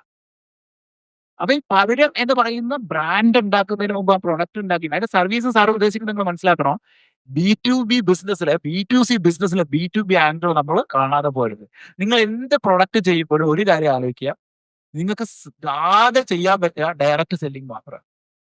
ബാക്കിയുള്ളതൊന്നും നമ്മുടെ കയ്യിലല്ല. സാറിന് ആകെ ചെയ്യാൻ പറ്റാൻ ലുലുവിൽ നല്ല ഡിസ്പ്ലേ കൊടുക്കാം, അല്ലേ? അതിനെ പോലെ അത് കൊടുത്താൽ സാറേ അതിനകത്ത് നിങ്ങൾ ചെയ്യേണ്ട ഒരു കാര്യമാണ്. എന്റെ മുന്നിലേക്ക് വരുന്ന പലരും പരസ്യം കൊടുക്കണമെന്ന് പറഞ്ഞ് വരുമ്പോൾ അല്ലെങ്കിൽ നല്ല റീബ്രാൻഡ് ചെയ്യണം. റീബ്രാൻഡ് ചെയ്തുകൊണ്ട് കൊടുത്തിട്ട് പോകുന്നില്ല, അരി നല്ലതാണെങ്കിൽ നമ്മൾ വോട്ട് ചെയ്യും. സോ ഇതാണ് സർവീസ് എന്നുകൊണ്ട് ഉദ്ദേശിക്കുന്നത്. ഇവിടെ ഇരിക്കുന്നവരൊക്കെ നമുക്കിപ്പോ ഈ ക്ലാസ്സിൽ ജോയിൻ ചെയ്തിട്ടുള്ള ആളുകളൊക്കെ ഓൺടർപ്രണേഴ്സ് ആണ്. അവര് യങ് ജനറേഷൻ ഓഫ് ഓൺടർപ്രണേഴ്സ് ആണ്. അപ്പൊ അതുകൊണ്ടാണ് ഞാൻ ഇതിനെ വീണ്ടും അത് കൃത്യമായിട്ട് അത് പറഞ്ഞു കൊടുക്കുന്നത്. കാരണം എന്ത് ആംഗിൾ അവർ ചിന്തിക്കണം. കാരണം അവരെ സംബന്ധിച്ച് ഒരു അക്കാദമിക് സെഷൻ കൂടിയാണ്. പിന്നെ നമ്മൾ സാർ പറഞ്ഞ മൂന്നാമത്തെ കാര്യം, സാർ പറഞ്ഞ വാല്യൂ സർവീസ്. മൂന്നാമത്തെ കാര്യം സാർ എന്തായിരുന്നു പറഞ്ഞ മൂന്നാമത്തെ വാല്യൂ ആയിട്ട്? ഇപ്പൊ ഒന്ന് നമ്മുടെ വാല്യൂന്റെ ക്വാളിറ്റി, നമ്മള് ക്വാളിറ്റിയുടെ ഒരു കാര്യം. സാർ ക്വാളിറ്റിനെ സാർ എങ്ങനെ ഡിഫൈൻ ചെയ്യുന്നു? അരി ക്വാളിറ്റി നമ്മൾ അതിന്റെ അകത്തുനിന്ന് ഇമ്പ്യൂരിറ്റി എല്ലാം മാറ്റി നല്ല കുക്കിങ്ങിന് നല്ല പാകത്തിനുള്ള അരിയെ കൊടുക്കാവുന്നതാണ്. ഇപ്പൊ ഞാൻ സാർ നേരത്തെ IPO കുറിച്ച് പറയുന്നു, അല്ലെ? അതെ. ലിസ്റ്റിംഗിലേക്ക് പോകുന്നു. ഓക്കെ, ഈ ലിസ്റ്റിംഗിലേക്ക് പോകുക എന്നുള്ള ഒരു സങ്കല്പം സാറ് 40 വർഷം മുമ്പ് ഇത് തുടങ്ങുന്നു. ഇപ്പൊ സാറ് ലിസ്റ്റിംഗിലേക്ക് പോകുക എന്നുള്ള ഒരു ആശയത്തിലേക്ക് വരുന്നു. അതിന് എന്തായാലും പെട്ടെന്ന് തന്നെ നടക്കട്ടെ എന്നുള്ളതാണ് ഞങ്ങളുടെയൊക്കെ ആഗ്രഹം. പക്ഷേ ഒരു കാര്യം ഇപ്പത്തെ ഞാൻ പല ബ്രാൻഡുകളും കണ്ടുന്ന ഒരു സാധനം എന്താ, ബ്രാൻഡിന്റെ പേര് ഇടുന്നതിന് മുമ്പേ ലിസ്റ്റിംഗ് ചെയ്യണമെന്ന് ആഗ്രഹിക്കുന്ന ഒരുപാട് പേരെ ഞാൻ കണ്ടിട്ടുണ്ട്. അങ്ങനെ ചിന്തിക്കാൻ പാടുള്ളൂ. അതോ അതൊക്കെ ഇത് വളർന്നിട്ട് വേണമല്ലോ. ഞങ്ങളിപ്പോ ലിസ്റ്റിങ്ങിലേക്ക് പറ്റി ഒരു 5 കൊല്ലം കഴിഞ്ഞ് പോകേണ്ട കാര്യത്തിനെ പറ്റിയാണ് ഇപ്പൊ നമ്മള് ചിന്തിച്ചു തുടങ്ങിയത്. ഇപ്പോഴത്തെ ഉടനെ പോകാൻ പറ്റില്ല. നമുക്ക് ലിസ്റ്റിങ്ങിൽ പോയി നമ്മൾ ഒത്തിരി വർക്കുകൾ ഇതിന്റെ ബാക്ക് ചെയ്യേണ്ടതുണ്ട്. അതാണ് ഇപ്പൊ ചെയ്തുകൊണ്ടിരിക്കുന്നത്. അപ്പൊ ആ ഒരു പ്രോസസ്സ് വളരെ ക്രിട്ടിക്കലാണ് അല്ലേ? ആ. ഇപ്പൊ സാർ ഞാൻ ഈ അടുത്ത കാലത്ത് കേറിയിരിക്കുന്ന ക്യുക്കോമേഴ്സിൽ അതെ. വലിയൊരു ഓപ്പർച്യൂണിറ്റി ഇവോൾവ് ചെയ്യുന്നുണ്ട്. സത്യത്തിൽ ഒരു ബ്രാൻഡിനെ എക്സ്പോസ് ചെയ്യിക്കാനും എക്സ്പീരിയൻസ് ചെയ്യിക്കാനും പറ്റിയ ഏറ്റവും വലിയ മീഡിയ ആയിട്ട് ക്യുക്കോമേഴ്സ് ഇപ്പം നമ്മുടെ ബ്ലിങ്കിറ്റ് പോലെയുള്ള സാധനങ്ങൾ മാറിയിട്ടുണ്ട്. അപ്പൊ എങ്ങനെയാണ് പവിഴ ബ്ലിങ്കിറ്റിനൊക്കെ യൂസ് ചെയ്യുന്നുണ്ടോ? എങ്ങനെയാണ് എല്ലാ ഓൺലൈൻ ബിസിനസ്സും ഞങ്ങൾ എൻട്രി ചെയ്തിട്ടുണ്ട്. പിന്നെ ലുലുമായിട്ടുള്ള ഹൈപ്പർ മാർക്കറ്റുകളുണ്ട്, സൂപ്പർ മാർക്കറ്റുകളുണ്ട്, പിന്നെ റീറ്റെയിൽ ഷോപ്പുകൾ. എല്ലാ ഏരിയകളിലും നമ്മൾ സപ്ലൈ ഉണ്ട്. ഈ സപ്ലൈ വളരെ ഇമ്പോർട്ടന്റ് ആയ ഒരു ഫാക്ടറാണ്. അതെ, അതെ. അതാണ് നമ്മൾ നല്ല എല്ലായിടത്തും എത്തിക്കുക. ആ നെറ്റ്വർക്ക് അല്ലെങ്കിൽ നല്ല സർവീസ് നമ്മൾ കൊടുക്കേണ്ടത്. അപ്പൊ അവിടെ കസ്റ്റമർ ചെല്ലുമ്പോൾ അന്വേഷിക്കുമ്പോൾ സാധനം കിട്ടണം. സാധനം കിട്ടണമെങ്കിൽ നമുക്ക് അവൈലബിലിറ്റി ഉണ്ടാവണം. അതിനാണ് ഞങ്ങൾ തന്നെ 250ഓളം വെഹിക്കിള് ഈ ഇതിനു വേണ്ടി മാത്രം കൈകാര്യം ചെയ്യണത്. ഒരു കാര്യം ചോദിക്കട്ടെ, ഇപ്പൊ നമ്മളൊരു FMCG പോകുന്ന സമയത്ത് ഇപ്പം നമ്മൾ പ്രൊഡക്റ്റ് വെക്കാൻ പോകുന്നതിന്റെ കൂടെ ഈസ്റ്റേണും വരുന്നുണ്ട്, അങ്ങനെ പലരും വരുന്നുണ്ട്, അജ്മി വരുന്നുണ്ട്, എല്ലാവരും വരുന്നില്ല. എങ്ങനെയാണ് നമ്മൾ നമ്മുടെ ഒരു പൊസിഷൻ ഉറപ്പുവരുത്തുന്നത്? അതിന് ഉപയോഗിക്കുന്ന ഒരു സ്ട്രാറ്റജി എന്താണ്? അല്ല നമ്മളിപ്പോ ആ റാക്കിന് നമുക്ക് നമ്മുടെ കയ്യില് നല്ല മൂവ്മെന്റ് ഉള്ളവരോട് അവര് ഏതാണ്ട് ആ മിഡിൽ ഭാഗത്ത് തന്നെ അവര് വെക്കും. ഓക്കെ. മൂവ്മെന്റ് ഉള്ള ഐറ്റം അവര് മിഡിലിൽ വെക്കും. മൂവ്മെന്റ് ഇല്ലാണ്ട് ഒന്നും താഴേക്ക് എത്തും. പറഞ്ഞിട്ട് കാര്യമില്ല. അപ്പൊ മൂവ്മെന്റ് ഉണ്ടാവുന്നതിനാണ് നമ്മൾ ഈ ക്വാളിറ്റി നിലനിർത്തിയ റിപ്പീറ്റഡ് ഓർഡർ വരും. ഈ സാറ് പണ്ടൊരു ഭയങ്കര രസകരമായ ഒരു കോൺടെസ്റ്റ് നടത്തിയിട്ടുണ്ട് മാർക്കറ്റിങ്ങിനെ കുറിച്ച് പറയുമ്പോൾ.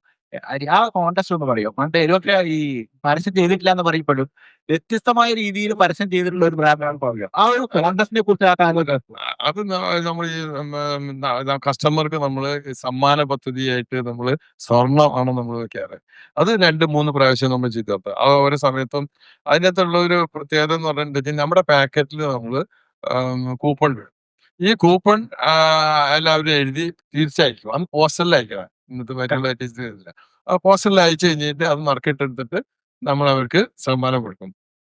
എല്ലാ മാസവും കൊടുക്കും. അത് കഴിഞ്ഞിട്ട് നമ്മളത് പത്രത്തിൽ പരസ്യം ചെയ്ത് നോട്ടീസുമായിട്ട് അടിച്ചു കൊടുക്കും. അപ്പൊ സ്വാഭാവികമായിട്ട് ഈ കൂപ്പൺ ഈ വീടുകളില് ഇവര് മന്തിൽ കിട്ടുന്നതും ബമ്പർ കിട്ടുന്നതിനും വേണ്ടിയിട്ട് 2 പോർഷൻ ആയിരിക്കും. ഇതിന് വേണ്ടി ഇവര് വെയിറ്റ് ചെയ്യും. സ്വാഭാവികമായിട്ട് ഇത് അവരുടെ മേശപ്പുറത്തേക്ക് ഈ കൂപ്പൺ നമ്മൾ അടിച്ചത് വളരെ അട്രാക്റ്റീവ് കൂപ്പണാണ്. നല്ല മൾട്ടി കളറില് നല്ല സൂപ്പർ കൂപ്പണാണ്.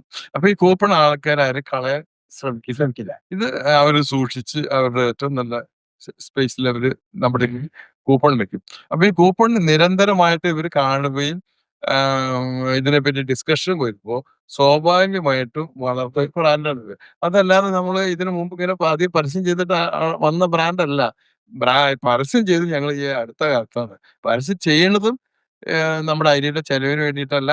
അതർ പ്രൊഡക്റ്റുകൾ കൊണ്ടുപോകുന്നതിനും ലിസ്റ്റിങ്ങിനും വേണ്ടിയിട്ടാണ് നമ്മളിപ്പോ പരസ്യം പരസ്യം ചെയ്തുകൊണ്ടൊക്കെ ഇപ്പൊ ചെയ്യണത്. ഈ പവിഴ ഗ്രൂപ്പിനോട് സ്വപ്നമുള്ളത് അത് നമ്മളൊരു വർഷം ചെയ്യുള്ളൂ. അധികം പരസ്യം സാറ് ചെയ്യില്ല. സാറ് വളരെ കൃത്യമായിട്ട് കഴിഞ്ഞ ദിവസം ഞങ്ങൾ ഒരു വൈകുന്നേരം ഇരുന്നപ്പോഴും സാറ് പറഞ്ഞൊരു കാര്യം, കേരളത്തിലെ പുതിയൊരു സ്റ്റാർട്ടപ്പ് എക്കോസിസ്റ്റം ഉണ്ടാക്കണം. അതായത് ഇന്നോവേറ്റീവ് ആയിട്ട് ആര് ചിന്തിച്ചാലും സപ്പോർട്ട് ചെയ്യാൻ പവിഴം ഗ്രൂപ്പ് ഉണ്ടെന്ന് സാറ് അത് ഓപ്പൺ ആയിട്ട് അനൗൺസ് ചെയ്യാൻ ചെയ്യുന്ന, അതായത് നല്ലൊരു ഇന്നോവേറ്റീവ് ഐഡിയ ഉണ്ടെങ്കിൽ നിങ്ങൾക്ക് സമീപിക്കാവുന്ന ഒരാളാണ് പവിഴം സാർ. അല്ല ഞാൻ ഓൾറെഡി ഞാൻ നേരത്തെ പറഞ്ഞല്ലോ ഫെൻസിങ്ങും അതുപോലെ ഇതുമില്ല. ഞാൻ ഇപ്പൊ നിലവില് നമ്മുടെ പൂസ റിസർച്ച് ഇൻസ്റ്റിറ്റ്യൂട്ടിന്ന് ഞങ്ങൾക്ക് 25 ലക്ഷം രൂപയുടെ ഒരു ഗ്രാന്റ് കിട്ടി.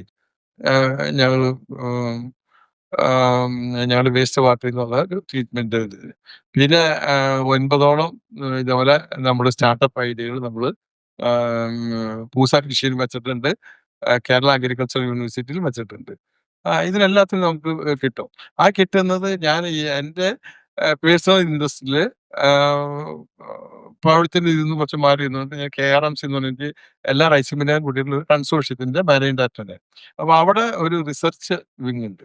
ആ റിസർച്ചിൽ പെട്ട ആ വിങ്ങില് നമ്മളിപ്പോ വനിതാ എന്റർപ്രൈനറാണ് കൂടുതലും വന്നിരിക്കുന്നത്. അവർക്ക് ഓരോ പ്രോജക്റ്റുകൾ വെക്കുന്നു. അവരെ എംപ്ലോയ്മെന്റ് അവരെ കൂട്ടിയിരിക്കുന്നു. കേരളത്തിലൊരു സ്റ്റാർട്ടപ്പ് അത് അഗ്രി റിലേറ്റഡ് ബിസിനസ് മാത്രമാണോ അതോ അഗ്രി മാത്രമല്ല അങ്ങനെ ഈ ഫെൻസിങ് അഗ്രിയിൽ പറ്റില്ലല്ലോ. Correct. അപ്പൊ ഈ അത് അഗ്രി അല്ല നമുക്ക് ഏതൊരു പ്രോബ്ലം വന്നാലും നമ്മൾ അതിന് വേണ്ടിയിട്ട് സൊല്യൂഷൻ ഉണ്ടാക്കുക എന്നുള്ളതാണ് നമ്മുടെ ലക്ഷ്യം. പിന്നെ എന്നുവെച്ചാൽ മെയിൻ ആയിട്ട് നമ്മൾ അഗ്രിയിലാണ് കൂടുതലും ചെയ്യുന്നത്. ഞാന് ഒരു എക്സാമ്പിൾ പറഞ്ഞുതരാം. How to do. ഞാൻ കഴിഞ്ഞ ദിവസം നമ്മുടെ മാഗസിൻ സാറിനെ കുറിച്ച് എഴുതിയ സമയത്ത് എഴുതിയ headline we find problem is opportunities എന്നാണ്. അതായിരുന്നു ഹെഡ്ലൈൻ. അപ്പൊ അതിന് എഴുതാനുള്ള ഒരു കാരണം എന്താ വെച്ചാല് ഈ പവിഴത്തിൽ ഒരു വേസ്റ്റ് മാനേജ്മെന്റ് ഇഷ്യൂ ഉണ്ട്. ആ വേസ്റ്റ് മാനേജ്മെന്റ് ഇഷ്യൂ പവിഴംകാര് സോൾവ് ചെയ്തു. പിന്നീട് അതിനെ എന്ത് ചെയ്തു വെച്ചാല് ബാക്കിയുള്ള ബ്രാൻഡുകൾക്ക് എന്ത് ചെയ്തു ഈ സർവീസ് സെൻഡ് ചെയ്തിട്ട് പകരം ഇൻഡസ്ട്രിയും ഒരു ബിസിനസ്സുമായിട്ട് മാറ്റി അല്ലേ? സിൻസിന്റെ ഈ രണ്ടാമത്തെ പണ്ട് നമ്മൾ എയറോബിക് അനാറോബിക് ട്രീറ്റ്മെന്റ് നമ്മൾ 2012 ഡോക്ടർ സാറായിട്ട് NIST ഡെവലപ്പ് ചെയ്തു. ആ ടെക്നോളജി ഇപ്പൊ ഇത്ര കാലം അത് കഴിഞ്ഞപ്പോൾ അത് മാറിയിട്ട് ഇപ്പൊ പുതിയൊരു ടെക്നോളജി നമ്മൾ ഡെവലപ്പ് ചെയ്തു. ആ ടെക്നോളജിയാണ് ഇപ്പൊ ഈ പൂസയിൽ നമുക്ക് ഈ അവാർഡ് കിട്ടിയിട്ടുള്ളത്. അതിനി നമ്മൾ നാഷണൽ ലെവലിൽ നമുക്ക് ഈ ടെക്നോളജി ട്രാൻസ്ഫർ ചെയ്യാൻ വേണ്ടിയിട്ട് ഇരിക്കുന്നതാണ്. പിന്നെ നമ്മൾ ചെയ്ത സക്സസ് ആയിട്ടുള്ളതാണ് നമ്മുടെ വേസ്റ്റായ ആഷ് ഉമ്മി കത്തിച്ചിട്ടുള്ള ബോയിലർ കത്തിയുള്ള ആ ചാരം. ഈ ചാരം നമ്മൾ ഒരു പ്രത്യേക മെഷീനിൽ നമ്മൾ വാട്ടർ ആഡ് ചെയ്തിട്ട് നമ്മളതിനെ കംപ്രസ് ചെയ്യണം. അപ്പൊ കംപ്രസ് ചെയ്ത് കഴിയുമ്പോൾ അതിൻ്റെ അകത്ത് ബാക്ടീരിയ ആഡ് ചെയ്തുകൊണ്ട് നമ്മൾ വളമായിട്ട് കൊടുക്കാനുള്ള പ്ലാനിങ്ങിൽ ചെയ്തുകൊണ്ടിരിക്കുന്നു. അത് നമ്മളിപ്പോ ഈ പൂസ റിസർച്ച് ഇൻസ്റ്റിറ്റ്യൂട്ടില് പുതിയ ടെക്നോളജി ഇന്നോവേഷന് വേണ്ടിയിട്ട് വെച്ചിട്ടുണ്ട്. അപ്പൊ അതായത് അതിനകത്ത് നമ്മൾ ശ്രദ്ധിക്കേണ്ട കാര്യം നമ്മളൊരു പ്രൊഡക്റ്റിന്റെ പ്രോബ്ലം സോൾവ് ചെയ്യാൻ നമ്മുടെ ഇന്റേണലി ഉണ്ടാക്കിയ സാധനം നമ്മൾ എന്ത് ചെയ്യുന്നത് ഒരു ബിസിനസ് മോഡലായിട്ട് ബാക്കിയുള്ള ഇൻഡസ്ട്രി കൊടുത്തിട്ട് അതിൽ നിന്ന് റവന്യൂ മോഡൽ കണ്ടെത്താം. ഇപ്പൊ ഇത് ഈ B2B ബിസിനസിന്റെ ഏറ്റവും വലിയ അഡ്വാൻറ്റേജ് എന്ന് പറഞ്ഞാൽ നമുക്ക് എപ്പോഴും B2 ബിസിനസ് ചെയ്യാൻ എളുപ്പമാണ്. കാരണം നമുക്ക് നേരിട്ട് പോയി ഫണ്ട് പ്രസന്റ് ചെയ്യാം. ഒരു കസ്റ്റമർ ഒരിക്കലും നമുക്ക് നേരിട്ട് പോയി പ്രൊഡക്റ്റ് സെല് ചെയ്യാൻ പറ്റില്ല. അപ്പൊ ഈ ഒരു ആറ്റിറ്റ്യൂഡ് നമുക്ക് ഉണ്ടോ എന്നുള്ളത് നിങ്ങൾ എപ്പോഴും ശ്രദ്ധിക്കണം. നമ്മുടെ കയ്യിൽ ഉണ്ടാക്കുന്ന ഒരു പ്രോബ്ലത്തെ നമ്മൾ സോൾവ് ചെയ്യുമ്പോൾ ആർ ബി ഗെറ്റിംഗ് റിസൾട്ട്. അപ്പൊ നമുക്ക് കുറച്ച് ക്വസ്റ്റ്യൻസുള്ള സെഷനാണ്. ആർക്കെങ്കിലും എന്തെങ്കിലും നമ്മളിവിടെ ഡിസ്കസ് ചെയ്ത കാര്യമാവാം, ഡിസ്കസ് ചെയ്ത പുറത്തേക്ക് കാര്യങ്ങളാവാം, നമുക്ക് ആൻസർ ചെയ്യാൻ പറ്റുന്ന കാര്യങ്ങളാണെങ്കിൽ ആൻസർ ചെയ്യും. അപ്പൊ ആർക്കെങ്കിലും ക്വസ്റ്റ്യൻസ് ഉണ്ടെങ്കിൽ നമുക്ക് it's time for A small interactive session. Anybody has A question നമുക്കൊന്ന് ഹാൻഡ് റൈസ് ചെയ്യുകയാണെങ്കിൽ നമുക്ക് ഏത് ക്വസ്റ്റ്യൻ ചോദിക്കാം.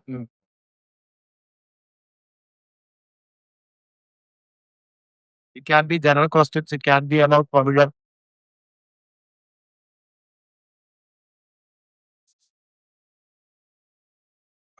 Yes. സാറ് നമ്മൾക്ക് ഒരു കൂപ്പൺ വെച്ച് ചെയ്യും. ആ അത് അതിലുണ്ടായാൽ അതിന്റെ ഒരു ജ്യോതി സാധനം അത് സ്പെഷ്യൽ ചെയ്ത മെഷർ ചെയ്തു എന്ന് വെച്ചാൽ അന്നൊക്കെ അത്ര വലിയ ഇതൊന്നുമില്ല. വെച്ചാൽ നമുക്ക് വലിയ ഗ്രോത്ത് ആണ്, നല്ല ഗ്രോത്ത് ആണ്. ഞാൻ സെയിലൊക്കെ ഒരു ഡബിള് എന്ന ലെവലിലല്ല കയറി വന്നിരുന്നു. ഓരോ സമയത്തും ഓരോരോ സ്കീമും കാര്യങ്ങളും ഒക്കെ വരുമ്പോ എപ്പോഴും പടിപടിയായിട്ട് കയറി വരാണല്ലോ. അതാണ് നമ്മളൊരു 91 ഒരു ചെറിയൊരു മില്ലായിട്ട് തുടങ്ങി ഈ ഇന്നിപ്പോ ഒരു 1000 ടണ്ണ് ഒരു ദിവസം പ്രൊഡക്ഷനിലേക്ക് എത്തിച്ച യൂണിറ്റ് ആണ്. അപ്പൊ ആ സെയില് വരുന്നത് ഇങ്ങനെയുള്ള ഗ്രോത്ത് കയറി വന്നിട്ടാണ്. അപ്പൊ ഓരോ സമയത്തും കസ്റ്റമറിന്റെ ആവശ്യം അനുസരിച്ചുള്ള ഇത് ചെയ്യുമ്പോൾ ഗ്രോത്തുകൾ ഉണ്ടായിക്കൊണ്ടിരിക്കും. അപ്പൊ ഈ പറഞ്ഞ ഇപ്പൊക്കെ നമ്മൾ SAP ഒക്കെയാണ് ഇംപ്ലിമെന്റ്. ഇപ്പൊ നമ്മുടെ അടുത്ത ന്യൂ ജനറേഷൻ വന്നു. നമ്മൾക്കൊരു ഓൾഡ് ജനറേഷന്റെ ആണെങ്കിലും ഞാനൊരു ന്യൂ ജനറേഷൻ മാതിരിയാണ് ഇപ്പൊ അഭിനയിക്കുന്നത്. അപ്പോ നമ്മള് ഇപ്പൊ ന്യൂ ജനറേഷൻ വന്നു കഴിഞ്ഞപ്പോ നമ്മള് ഇതിന്റെ അകത്ത് ഞാൻ ചേട്ടനാണ്, എന്റെ മക്കളും മക്കളും ഇപ്പൊ ഇതിലേക്ക് വന്നു. അപ്പൊ ഇനി ഡിസ്ട്രിക്റ്റിലേക്ക് പോകണം. അപ്പൊ നമ്മൾ ഈ ഇപ്പോഴത്തെ രീതിയിൽ ഇതൊക്കെ ഈ പറഞ്ഞ ചോദ്യത്തിനൊക്കെ ആൻസർ കിട്ടുന്നതിന് വേണ്ടിയിട്ട് നമ്മളിപ്പോ SAP സോഫ്റ്റ്വെയർ ഇപ്പൊ ചെയ്യുന്നത് പറ്റി പൈസ മുടക്കണില്ല. എന്നിരുന്നാലും അത് നമുക്ക് ഫ്യൂച്ചറിൽ വലിയ ഡാറ്റ വേൾഡ് ബേസിൽ നമുക്കത് മോണിറ്റർ ചെയ്യാനും അത് അനലൈസ് ചെയ്യാനും ഡാറ്റ അനലൈസേഷനൊക്കെയാണ് ഇപ്പൊ ഏറ്റവും ഇമ്പോർട്ടന്റ് ആയിട്ട് നിൽക്കുന്നത്. അങ്ങനെയൊക്കെ എന്നിട്ട് ബിസിനസ് വളർത്താൻ വേണ്ടി പറ്റുള്ളൂ. അതിലേക്ക് ആയി അതൊക്കെ ഇംപ്ലിമെന്റ് ചെയ്തുകൊണ്ടിരിക്കുകയാണ്. ഇനിയൊക്കെ അതൊക്കെ പറഞ്ഞത് വളരെ തുമ്പിലാണ്. ഡാറ്റ അനലൈസേഷൻ ഒക്കെ ഇപ്പൊ ആയി അതിലൊക്കെ ഇതായി. അപ്പൊ ഏത് കടയില് എപ്പോ കഴിഞ്ഞ ആഴ്ചയിൽ എന്തായിരുന്നു, അതിന് മുൻ ആഴ്ചയിൽ എന്തായിരുന്നു, ഏത് പ്രൊഡക്റ്റാണ് അത് ഏത് ഏരിയയിലാണ്, ഇതൊക്കെ ഇപ്പൊ ഈസി ആയിട്ട് ഡാറ്റ അനലൈസേഷന്റെ സ്റ്റാൻഡേർഡിൽ ഇപ്പൊ എളുപ്പമായി തുടങ്ങി. അതേപോലെ സാപ്പ് ഇംപ്ലിമെന്റ് ചെയ്തുകൊണ്ടിരിക്കുന്നു. ഇതൊക്കെ വരുമ്പോ ഈ പറഞ്ഞ ക്വസ്റ്റ്യൻസ് ഞങ്ങൾ ഇപ്പൊ ഈ ഗ്രോത്ത് നോക്കിക്കൊണ്ടിരിക്കുന്നത് ഞങ്ങളൊരു ജനറേഷൻ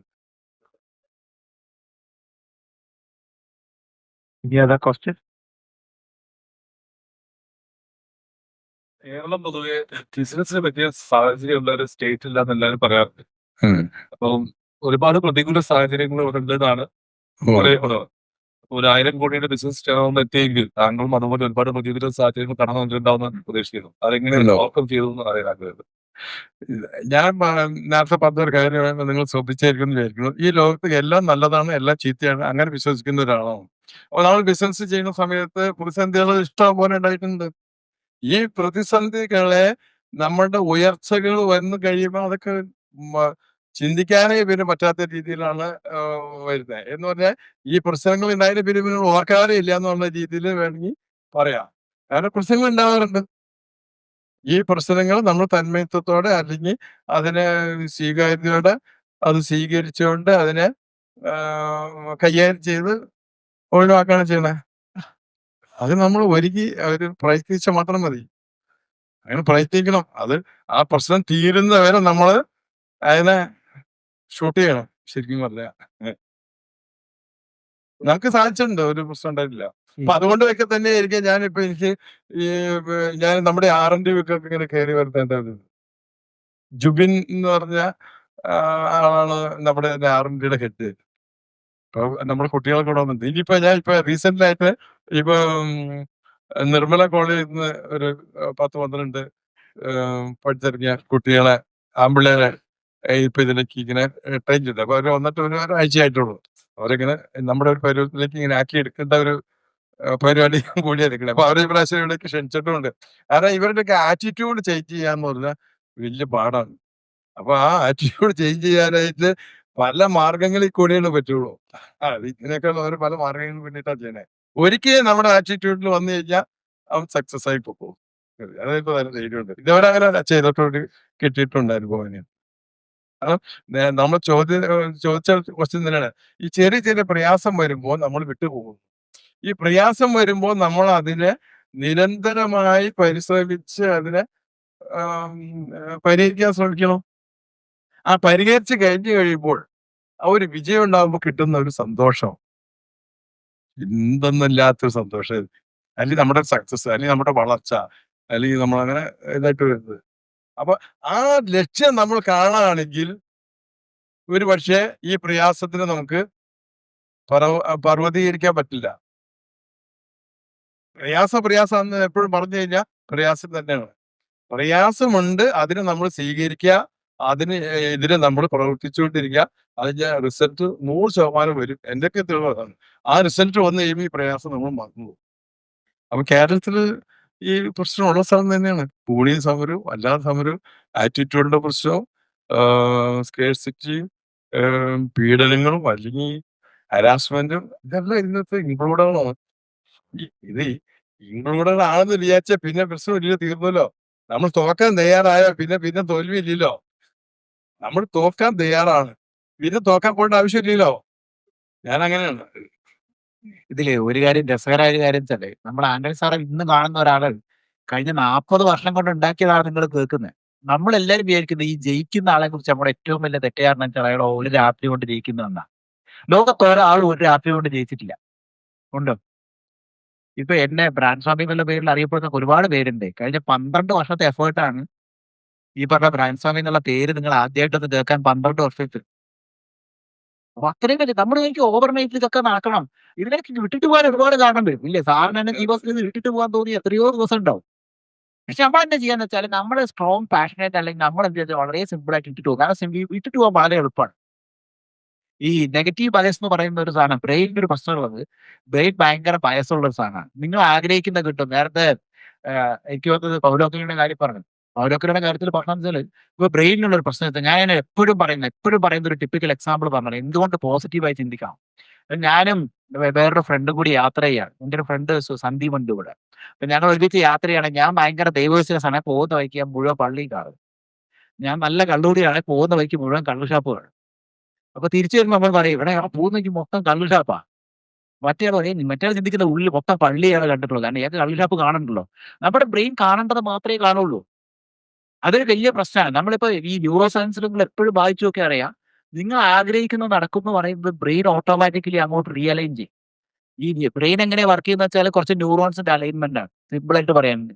ന്യൂറോൺസ് എങ്ങനെ കണക്ട് ചെയ്ത് നിൽക്കുന്നോ അങ്ങനെയാണ് നിങ്ങളുടെ ചിന്ത പോവുക. ഇതിൽ ന്യൂറോ പ്ലാസ്റ്റിസിറ്റി എന്ന് പറഞ്ഞാൽ ഈ ന്യൂറോണിന്റെ കണക്ഷനെ മാറ്റിയിട്ട് വേറൊരു സ്ഥലത്ത് പിടിപ്പിക്കണം. ഇങ്ങനെ നിൽക്കുന്നത് വേറൊരു സ്ഥലത്ത് പിടിച്ചാൽ നിങ്ങളുടെ ചിന്ത മൊത്തം മാറും. ഇതിനെയാണ് നമ്മൾ ന്യൂറോ പ്ലാസ്റ്റിസിറ്റി എന്ന് പറയുക. അപ്പൊ നിങ്ങളുടെ ചിന്ത മാറ്റണമെങ്കിൽ ഫസ്റ്റ് സാറ് പറഞ്ഞ ഒരു ഐഡിയ വേണം. ഏത്? സാറ് കഴിഞ്ഞ 40 വർഷം ഇപ്പൊ സാറ് സംസാരിക്കുന്നതായിട്ട് എനിക്കറിയാം. സാറ് വളരെ പാഷനേറ്റ് ആയിട്ട് അരിയെക്കുറിച്ച് സംസാരിക്കുന്നുണ്ട്. പുള്ളി ഇനി അടുത്ത 10 വർഷം ഇപ്പം എനിക്ക് തോന്നുന്നു സാറിന് എത്ര വയസ്സായാലും സാറിന്റെ ജീവിതത്തിൽ അച്ചീവ് ചെയ്യേണ്ടതൊക്കെ സാർ അച്ചീവ് ചെയ്തിട്ടുണ്ട്. പക്ഷെ സാർ ഇപ്പൊ സംസാരിക്കുന്നത് എന്താ? അടുത്ത തലമുറയെ ഞാൻ എങ്ങനെ ട്രെയിൻ ചെയ്യാമെന്നാണ് സാറ് സംസാരിച്ചുകൊണ്ടിരിക്കുന്നത്. 40 വർഷത്തെ ഈ ഒരു സംഭവം നമ്മൾ മറന്നു പോകുന്നുണ്ട്. നമ്മൾ ഭയങ്കര പെട്ടെന്ന് ജയിക്കണം എന്ന് ആഗ്രഹിക്കുന്നത്. നമ്മുടെ തലമുറയുടെ ഏറ്റവും വലിയ പ്രശ്നം അതാണെന്ന് തോന്നുന്നു സാർ. എന്റെ അടക്കമുള്ള തലമുറ. ഇപ്പൊ ഈ അടുത്തിടയ്ക്ക് ചെയ്തൊരു കാര്യമുണ്ട്. നമുക്കിങ്ങനെ കുറെ കാര്യങ്ങളൊക്കെ ചിലപ്പോ ഈ കഴിഞ്ഞ തവണ നിങ്ങൾ ഓണത്തിന് പുലിക്കളി നടത്തി നമ്മൾ വീണ്ടെടുക്കാൻ കിട്ടി. അത് കൂടാതെ അതിലൊക്കെ ഏറ്റവും നമുക്ക് സന്തോഷം തന്ന കാര്യമാണ് ഈ കഴിഞ്ഞ ആഴ്ച പെരുമ്പാവൂർ നിയോജക മണ്ഡലത്തിലെ 80 സ്കൂളുകളിൽ നമ്മള് ആം, ഭക്ഷണത്തിന്റെ ആദ്യ പാഠം എന്ന് പറഞ്ഞാൽ നെൽ LKG പഠിപ്പിച്ചു പിള്ളേരെ. അപ്പൊ പഠിപ്പിക്കാൻ ഇപ്പൊ തുടങ്ങിയിരിക്കുകയാണ്. അപ്പൊ അത് ചെയ്തതെന്നുണ്ടെങ്കിൽ അത് 3 പ്രോജക്റ്റാണ്. ഒന്ന് നമ്മള് ഒരു നുള്ള് നെല്ല് കൊടുക്കാം. ആ നെല്ല് നമ്മൾ കൊടുത്തു കഴിഞ്ഞാൽ ഈ കുട്ടികൾ വീട്ടിൽ കൊണ്ടുപോയിട്ട് അവര് ഒരു പെയിന്റ് ടിന്നിലോ ഗ്ലാസ്സിലോ അല്ലെങ്കിൽ എന്തെങ്കിലും ഫോട്ടിൽ എന്തെങ്കിലും വെച്ച് ഈ നെല്ലിനെ മുളപ്പിച്ച് അത് ഞാറാക്കി കതിരാക്കി അത് കൊണ്ട് ഈ 120 ദിവസം കഴിയുമ്പോൾ കൊണ്ടുവരണം. ഒന്ന് അപ്പൊ അവർക്ക് MLA സ്കീം MLA പൗരം കൂടി ചെയ്യുന്ന പരിപാടിയാണ്. കൃഷി വകുപ്പും വിദ്യാഭ്യാസ വകുപ്പും പെരുമ്പാവൂർ MLA എൻഡോസ് കുന്നപ്പള്ളി പൗരം ആന്റണി കൂടി ചെയ്യുന്ന ഒരു പ്രോജക്റ്റാണ്. അപ്പൊ ഈ പ്രോജക്റ്റില് ഈ 80 സ്കൂളിലെ കുട്ടികളെ നെല്ല് എങ്ങനെ ഉണ്ടാവുന്നു എന്ന് പഠിപ്പിക്കാണ്. അപ്പൊ ഒന്ന് കൊടുക്കുന്നത് നമ്മൾ ഈ നെല്ല് വിത്തായിട്ട് ആ വിത്ത് അവര് ഒരു വെള്ളത്തിൽ ഒരു ദിവസം ഇട്ടിരുന്ന് അത് മാറ്റിയിട്ട് ഒരു ദിവസം വെച്ച് കഴിയുമ്പോൾ അത് മുളയിട്ട് വരും. ആ മുള വന്നിട്ട് ഒരു ദിവസം ഞാറാവുമ്പോൾ അതൊരു ഏതെങ്കിലും ഒരു പാത്രത്തിൽ വെച്ച് കഴിഞ്ഞ് കഴിയുമ്പോൾ അത് കതിരായിട്ട് 120 ദിവസം കഴിഞ്ഞ് കഴിയുമ്പോൾ ആ വിളവ് കൊണ്ടുവരുന്നതിൽ ഏറ്റവും നല്ല വിളവ് കൊണ്ടുവരുന്നവർക്ക് സർട്ടിഫിക്കറ്റും സമ്മാനം കൊടുക്കുന്നു. 1. 2 കൊടുക്കുന്നത് ഗ്രോ ബാഗില്. ഈ ഗ്രോ ബാഗില് ഞങ്ങൾ തന്നെ ഡെവലപ്പ് ചെയ്ത സിവിറ്റ എന്ന് പറഞ്ഞ ആഷ് ബ്രിക്ക് ഇതിന്റെ ഒരു ബ്ലോക്ക്, ആ കംപ്രസ് ചെയ്ത ബാക്ടീരിയ ചേർത്ത ആഷ് ബ്ലോക്ക്.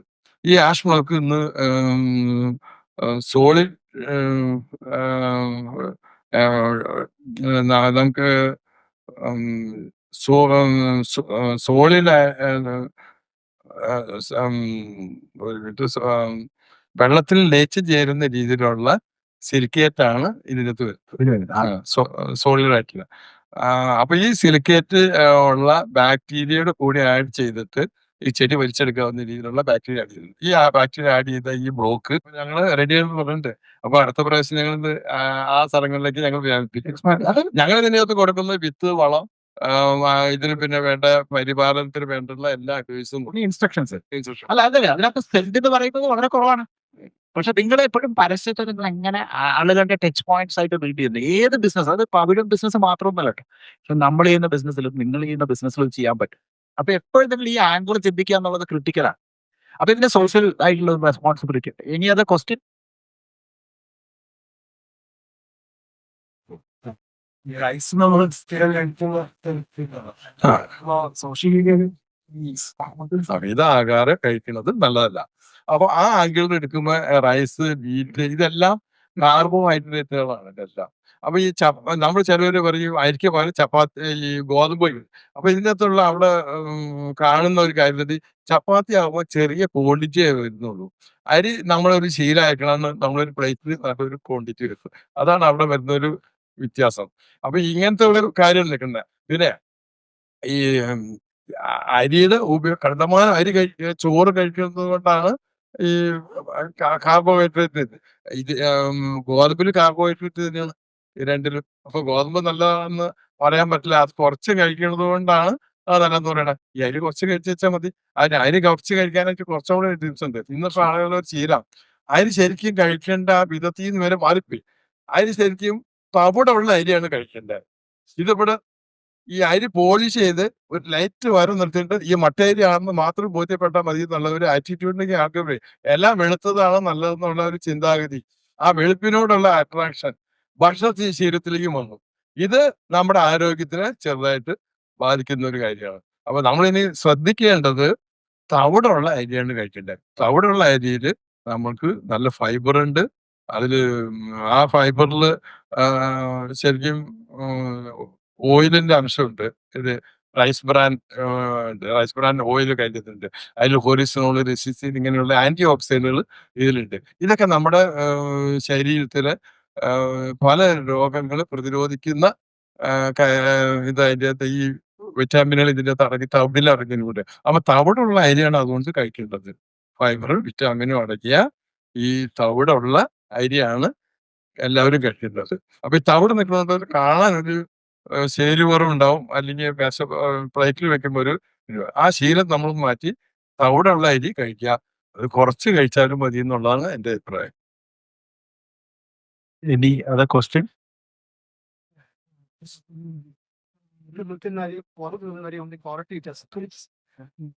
പുറത്തേക്ക് വിദേശത്തേക്ക് Export ചെയ്യുന്ന അല്ല, വിദേശത്തേക്ക് പോകുന്ന അരി നമ്മൾ കുറച്ചുകൂടി മിനിമം ഒരു 3 മാസം നമുക്ക് അവിടെ കഴിഞ്ഞിട്ട് അവന് ഉപയോഗിക്കാൻ തുടങ്ങുള്ളൂ, സെയിലാകാൻ തുടങ്ങുള്ളൂ. അത് കഴിഞ്ഞാൽ പിന്നെ ഉപയോഗിക്കാനാണെങ്കിൽ തീരെ 1.5 മാസം കൊണ്ട് ഒരു 6 മാസം നമുക്ക് മിനിമം കാണേണ്ടി വരും. കേരളത്തെ സംബന്ധിച്ചിടത്തോളം ഒരു 2 മാസത്തേക്കുള്ള 3 മാസത്തേക്കുള്ള വേണ്ടി വരും, അതിന് മുമ്പ് ഉപയോഗിച്ചോളൂ. ഏതാണ്ട് അങ്ങനെ ഒരു പാരാമീറ്റർ ഉള്ളതുകൊണ്ട് അവിടേക്ക് ഇച്ചിരി ഉണക്ക് അങ്ങനെയൊക്കെയുള്ള കാര്യങ്ങളാണ് അവിടെ കൂടുതൽ വരുന്നത്. ബാക്കിയെല്ലാം സെയിം ആണ്. ഇവിടുത്തെ അരിയും അവിടുത്തെ അരി തന്നെ ബ്രാൻഡ് അരികളും തന്നെയാണ്. ഇപ്പൊ പഴയ ബ്രാൻഡ് അരി ഈ നാട്ടിൽ കിട്ടുന്ന ബാഗിൽ കിട്ടുന്ന അരിയും വിദേശത്ത് കിട്ടുന്ന അരിയും ഒന്ന് തന്നെയാണ്. സ്വല്പം മോയ്സ്ചറിന് മാത്രം വ്യത്യാസം ഉണ്ടാവുന്നതേ. കാരണം ഈ ഒത്തിരി നമ്മൾ ഇവിടുന്ന് പാക്ക് ചെയ്ത് വിട്ട് കഴിഞ്ഞാൽ മിനിമം ഒരു 1 ഇയറെങ്കിലും ഒക്കെ നമ്മൾ കാണണം അവർ കഴിക്കേണ്ട സമയമൊക്കെ. കാരണം നമുക്ക് ഓസ്ട്രേലിയയൊക്കെ പോകണമെങ്കിൽ 3 മാസം കഴിഞ്ഞ് ഈ ഷിപ്പ് അവിടെ എത്തണമെങ്കിൽ നമ്മളോട് പാക്ക് ചെയ്തുള്ള 1 മാസം ചിലപ്പോൾ അതിൽ 15 ദിവസമൊക്കെ നമുക്ക് ടെസ്റ്റിങ്ങും കാര്യങ്ങളൊക്കെ ആയിട്ട് പോകും. 1 മാസം അത് പോകും, 3 മാസം ഷിപ്പിന് സീല് പോകും. ഇത് കഴിഞ്ഞ് അവരുടെ സ്റ്റോറിലായി, അതിന് ഉപഭോക്താവിനോടൊക്കെ ചെല്ലായി, പിന്നെ ഉപയോഗിക്കുന്ന പീരീഡായി. മിനിമം 1 ഇയർ നമ്മൾ അവിടെ കാണേണ്ടി വരും. കേരളത്തിലൊരു മാക്സിമം 3 മാസം കണ്ടാൽ മതി. അപ്പൊ ഇതിനുള്ള മോയ്സ്ചർ കുറച്ച് വേണ്ടി വേണം അവിടെ വിടാനായിട്ട്. അത്ര വ്യത്യാസം. അരി എല്ലാം സെയിം തന്നെ. Any other question? FMCG പ്രോഡക്ട്സിന്റെ ഡിസ്ട്രിബ്യൂഷൻ എങ്ങനെയാ മാനേജ് ചെയ്യുന്നത്? ഞങ്ങൾ ഡയറക്റ്റ് മാർക്കറ്റിംഗ് ആണ്. ഡയറക്റ്റും ഡിസ്ട്രിബ്യൂട്ടേഴ്സ് വെച്ചിട്ട് ചെയ്യുന്ന നമ്മളുടെ വ്യത്യാസം ഡിഫറൻസ് എന്താ? നമ്മളെല്ലാം നല്ലതാണ്, എല്ലാം ചീത്തയെന്ന് പറഞ്ഞാൽ ഡിസ്ട്രിബ്യൂട്ടർ വെച്ച് കഴിയുമ്പോൾ അവർ ഒരു 12% വരെ കമ്മീഷൻ ഡിസ്ട്രിബ്യൂട്ടർക്ക് കൊടുക്കണം. അപ്പൊ നമുക്ക് അവരെ കൊണ്ട് ചെയ്യിപ്പിക്കാം. അപ്പൊ അവർ ചെയ്യിപ്പിക്കാം, അവരും ഇതേ വർക്ക് തന്നെ ചെയ്യണമല്ലോ സ്വാഭാവികമായിട്ടും. അപ്പൊ അവർക്ക് നമ്മൾ ഒരു എക്സിക്യൂട്ടീവ് വെച്ച് കൊടുക്കണം, പിന്നെ അവരുടെ ഒരു നിയന്ത്രണത്തിലാവും. ഇങ്ങനെയൊക്കെയുള്ള കുറെ. അപ്പൊ നമുക്ക് തന്നെ കൺട്രോൾ ചെയ്യാൻ പറ്റും.